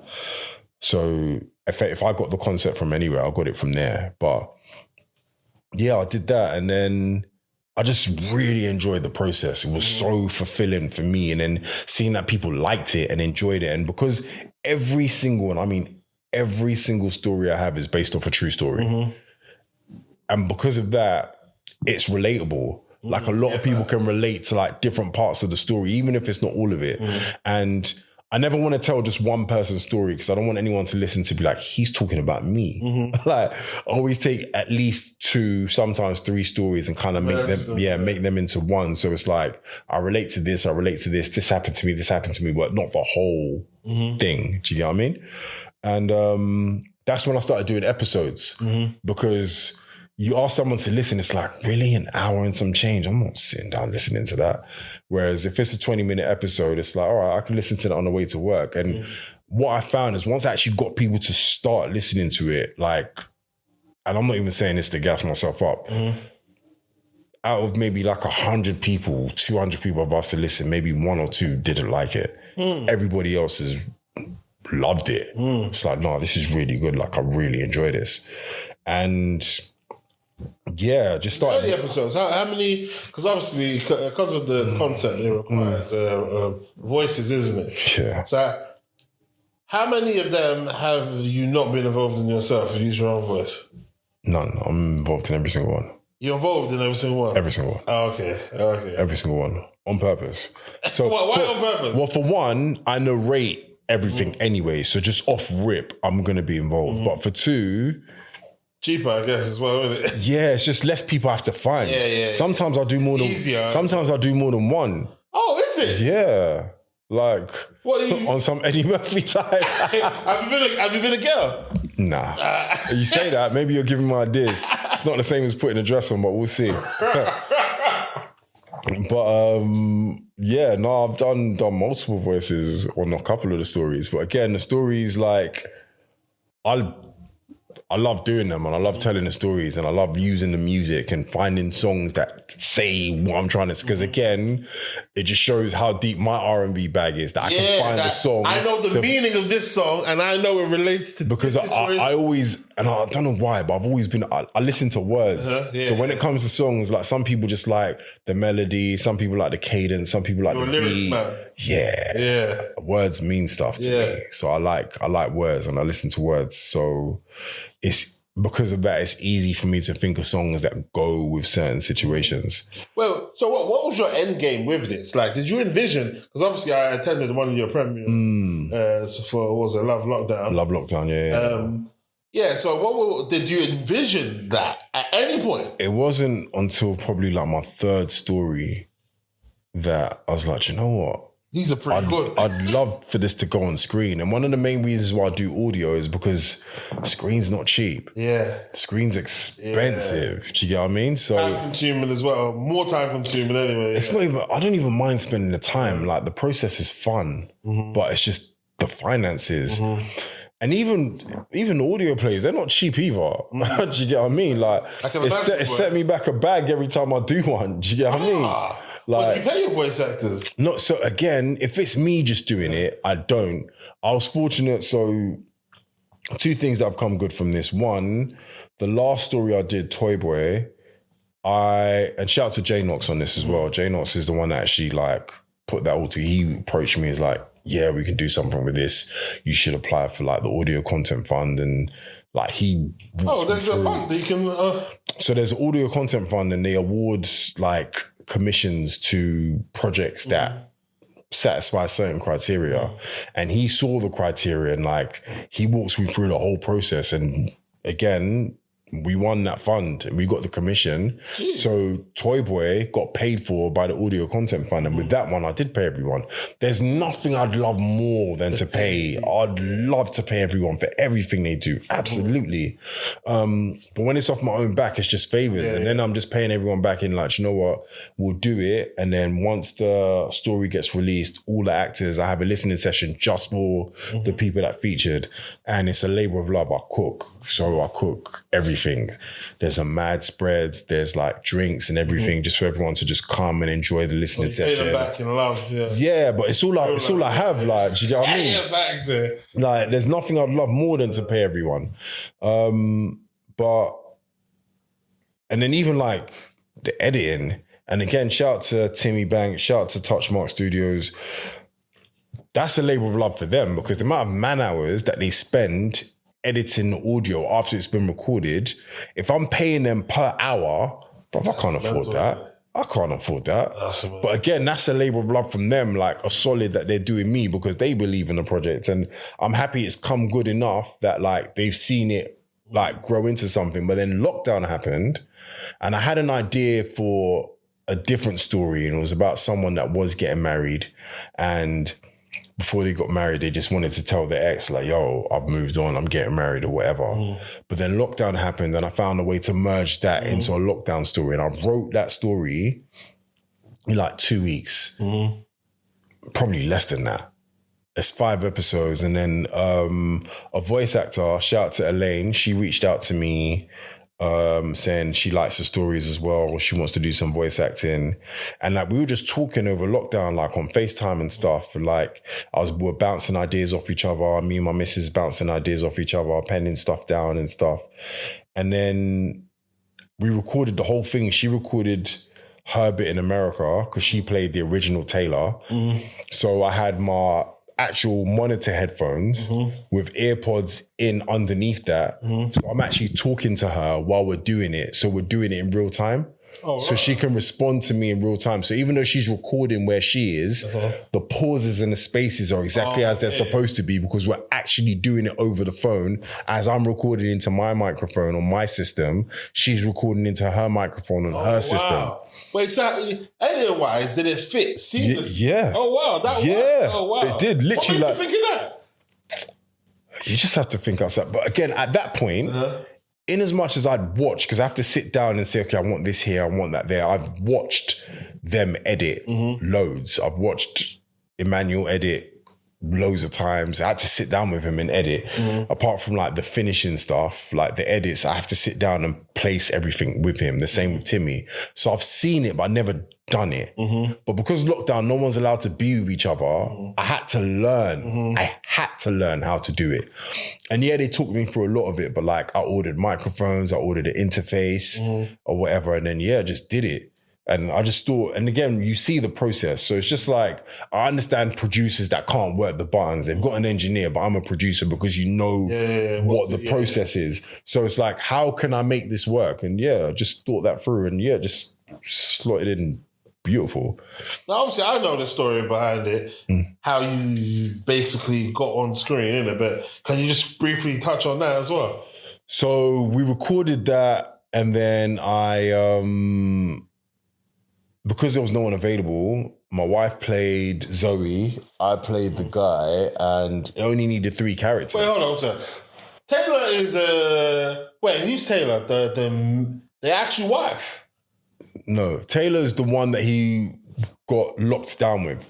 Okay. And his fiance. So my wife played the fiance. Okay. Elaine in America played the ex-girlfriend. Was there only 3 characters? Yeah. Well, still, did anyone else say anything in the actual visuals? In the visuals, she had her girls that were in the resort with her. Yeah. And obviously the guys that were trying to flirt with her. Yeah, the one guy that was trying to flirt with her. But other than that... Oh, wow. But they were extras, if we're being honest. That's a testimony. Well, I mean, like, that's a compliment to your actual writing. Because I didn't even realize that, ain't it? Like, just three characters. Yeah, wow. 3 characters. Mental. 3 characters. And then... we recorded it, put it out, and a lot of people said it was like their favorite. And to me, it was just so rough because my level of engineering is nowhere compared to those guys. Those guys are professionals.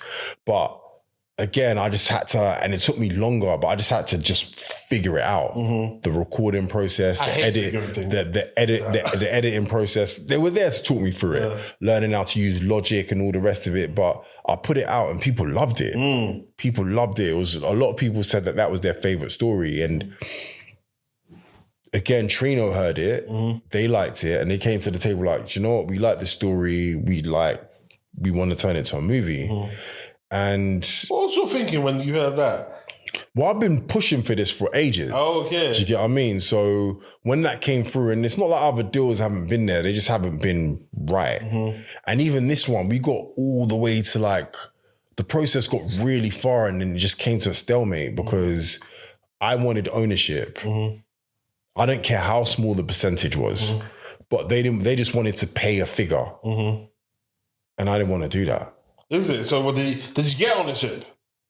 So, and then the other thing, which is the last straw that broke the camel's back, they wanted to be able to make any prequels or sequels without having to come and see me first. Wow, this is a serious contract that you... And I was like, nah. But then part of you feel like I've got so much more stories there. I do. Yeah, a lot of me was like that. But you know what the biggest thing was for me? All I kept on thinking about was the Post-it man. What Post-it man? The guy that invented Post-its sold the patent for Post-its. And I don't know how much he got, but he got a lot of money. It wasn't a lot of money, it was peanuts. But if he had even kept 0.5%, every single Post-it note that got sold anywhere, he would have made bread. Post-it notes were everywhere. And obviously now that we're more digital, maybe not so much now, but there was a good 30-year run that Post-it notes were everything. Every single office. They're stuck everywhere. And 3M, stationery, 3M made all that money and they didn't have to give him a penny. I didn't want to be that guy. You don't want to be the post-it man. I didn't want to be the post. And I even said this to them in the meeting. It was like, all I keep on thinking about is the post-it man. I don't want to be the post-it man. So when you're arguing for ownership, is it like minuscule amount you're arguing? I don't care how much it is. Even if it's 1%, yeah. Okay. And what? Are they saying yes or no to that? They've never done a contract where they give people money in perpetuity. It's like, we don't want to be responsible for giving money in perpetuity. We'd rather just pay it on the front end and just know everything's in-house. And then we came to an agreement, and then went away and it's like, actually, just on second thoughts, we don't want to, and just no. And it went away. I'd already paid like my entertainment lawyer, I think, $500. I was supposed to pay him another $500 when the deal was done. And like, it's like, raw. It's not getting done. And not only is it not getting done, I'm out of pocket £500 as well. I'm not gonna lie, I was fuming. fuming. I'm like, what? It's like, you could have just left. Why did you even come here? You literally just came here to talk my ears off to death and then just take £500 out of my pocket. Like, for what? And it's not even getting done. Anyway, it went away, and then we had another meeting. One of the executives came to London for something. We met up for dinner, had a chat, and then, yeah, the deal came back. We managed to get around that. So how we got around that is I didn't get any percentage, but theirs is an African, what is the wording? Basically an African version of the story. And I'm free to remake any other version that I want after 3 years. So I can make a UK version or an American version or an Australian version. So with that, again, the whole Post-it thing, if it blew up the way it was supposed to, just like the same way they've remade Spider-Man how many friggin' times, they would remake it. If it blows up that crazy, someone will want to remake it. And the fact that I have the freedom to remake another version after 3 years, I was happy to relinquish ownership with that clause in there. So that works for me. And that's how we got around that issue. Yeah, man, I was watching that, as in, because obviously I don't really watch like a Nollywood, that much. I wouldn't even call that Nollywood. No, but let me tell you, no, it's not Nollywood, but I'm just saying the fact that it was set in Nigeria, innit? That makes it Nollywood just off the rip. But you know what? Fair. So, but when I saw that, I was like, oh, raw, this is actually cold. Like, and then I went on Netflix and I see that in terms of the level of what was considered, Nollywood back in the day. Yeah. Some guy wearing white paint. Yeah. So bait. Everything was bait. But now, in terms of there's quality stories that they've got. Again, shout out to Trino, because the quality of the finished products, I can't lie. It was amazing, man. It surprised, because I've seen their work. Like, they've got stuff on Netflix and Prime now. You can go on Prime and see work that they've done. I'll send you a few like titles of like really, things really that they've good, done. man. So I've seen some of their stuff, but I still had an expectation, and the finished product surpassed my expectation. Surpassed it? Yeah. Wow. The quality of it is something that I was very happy to stand behind and say, wow, this is my story. And that's cold, man. And just give you an opportunity, because obviously you've mentioned in the drips and drabs, is that the correct phrase? Drips and drabs? Yeah, cool. In terms of how instrumental your wife has been for you, because you mentioned every single part of the journey, and some of the things that you've done, like in terms of a lot of women would have given you too much hellfire during these periods. You know what I'm saying? Isn't it? You know what? It's that whole, and it sounds super cliche, but like, he who finds a wife finds a good man. And again, like I even said earlier, like, one of the things that I heard clearly about is who my wife should be. Clearly from God. And I didn't pick wrong, man. She's special. Did you pray for that message? She's special. Or did God just tell you? No, I prayed. Long and hard for several reasons. Because I didn't want to... For me, it's just... That's one thing. Because I only ever want to get married once. I never want to do it again. And it's one decision I can't afford to get wrong. It scared me. The decision of who I choose to make. And it's... All right, so a few things are interesting. So we've been trying to get this done for a long time. And every time we try to get this done, I've always tried to incorporate my wife. So because she's got things that she wants to talk about as well. Because she does. Yeah, tell her to come shout on out as to her. well. No, she will. But like, she's got Amma Stories and she got this special that went on Sky and stuff. Like, and it's brilliant.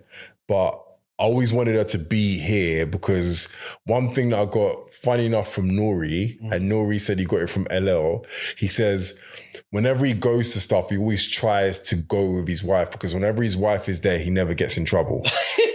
Nori said that. Yeah. And he said he learned that from LL. Like, there are loads of guys that get themselves into trouble, like whether it be fights or whether it be someone said this, whatever it is, yeah? But he's like, whenever his wife is there, he never gets in trouble. So I always try to like with this can't come out. Like, you're talking freely, like you might say something wild. And even when you send me the edit to say, all right, you know what, make sure you're happy with what's getting put out. Mate, you're going to send it to me. I don't even know if I'm going to watch it. I'm just going to give it to her. Be like, is there anything you're not happy with in there? Like, let me know when I take it out. Because she's got my best interest at heart and she's like a brilliant support, that whole help me thing. Like, she's my one. Like, she's my rider still. Like, the partnership we have is amazing. So I say all that to say that I didn't want to make a wrong decision, and she will probably stop me from saying this, and she might not even let this bit come out. And even Instagram has shown us, there are girls around. There's not a shortage of women in the world. There are women everywhere. And again, I say this as grounded as I possibly can. There's no way I'm going to say this without sounding big-headed, yeah? It's like, if you're a certain level of guy, like, you're not going to find it hard to find a partner. Like, there are people that are going to want to be with someone like you. But trying to find your one in that is a process in itself. Because I've seen, and even in the stories, like, there's some scandalous women out there, and there's some women that can put on fronts for a while, or you might think you're aligned and you're not aligned, and certain principles that they have, or they put on certain fronts, whatever it is. It's just, that's one decision I didn't want to make wrong, because that's going to be the mother of my kids. That's going to be my partner for life, because that's what I wanted. I never want to get divorced. I only ever want to get married once. It's a decision that for me, was the biggest decision I'll ever make in my life, and I was scared of getting it wrong. I prayed on that loads. And when I heard, I really heard. And I've always been comfortable with my decision. Even because marriage is full of ups and downs. You have to make sure that your ups, your peaks surpass your troughs, and your troughs don't last that long. But even when things aren't perfect, there's never a doubt in my mind, and I'm never really worried, because I'm at peace that I know that this is my one. So regardless of how bad things get, and they're never really that bad, like, we have our moments or whatever, like, I'm never worried, like, oh, is this going to lead here? Nah, that's my one. I know it's my one. So I'm good on that. That decision's, Beautiful. Well, my guy, lovely having you on, man. I appreciate it. It's been a pleasure, man, and you dropped some gems. And also, it's actually quite... Every time I tell someone, and like, I'm so proud of you, to the fact where I always say I know a pilot, because there's not too many of you guys around, the black ones as well. I appreciate it. Beautiful. Well, help yourself, man. Take it. Cool. I'll take one for the road. Love for having me, man. I appreciate it, man. I hope you got some gems in there. Of course, man. Of course. I hope the editing process is not too tedious. Tell you what's changed right now. In a different field, different lane right now. Now I'm in the mud, switching lanes right now. Passive income getting paid right now. Used to roll around with sinners, bulldozers and killers. Now we focused on figures, 3-course meals for dinners, 5-star suites and villas. Now the swag hit different. Cause the bag is different. This can't come out.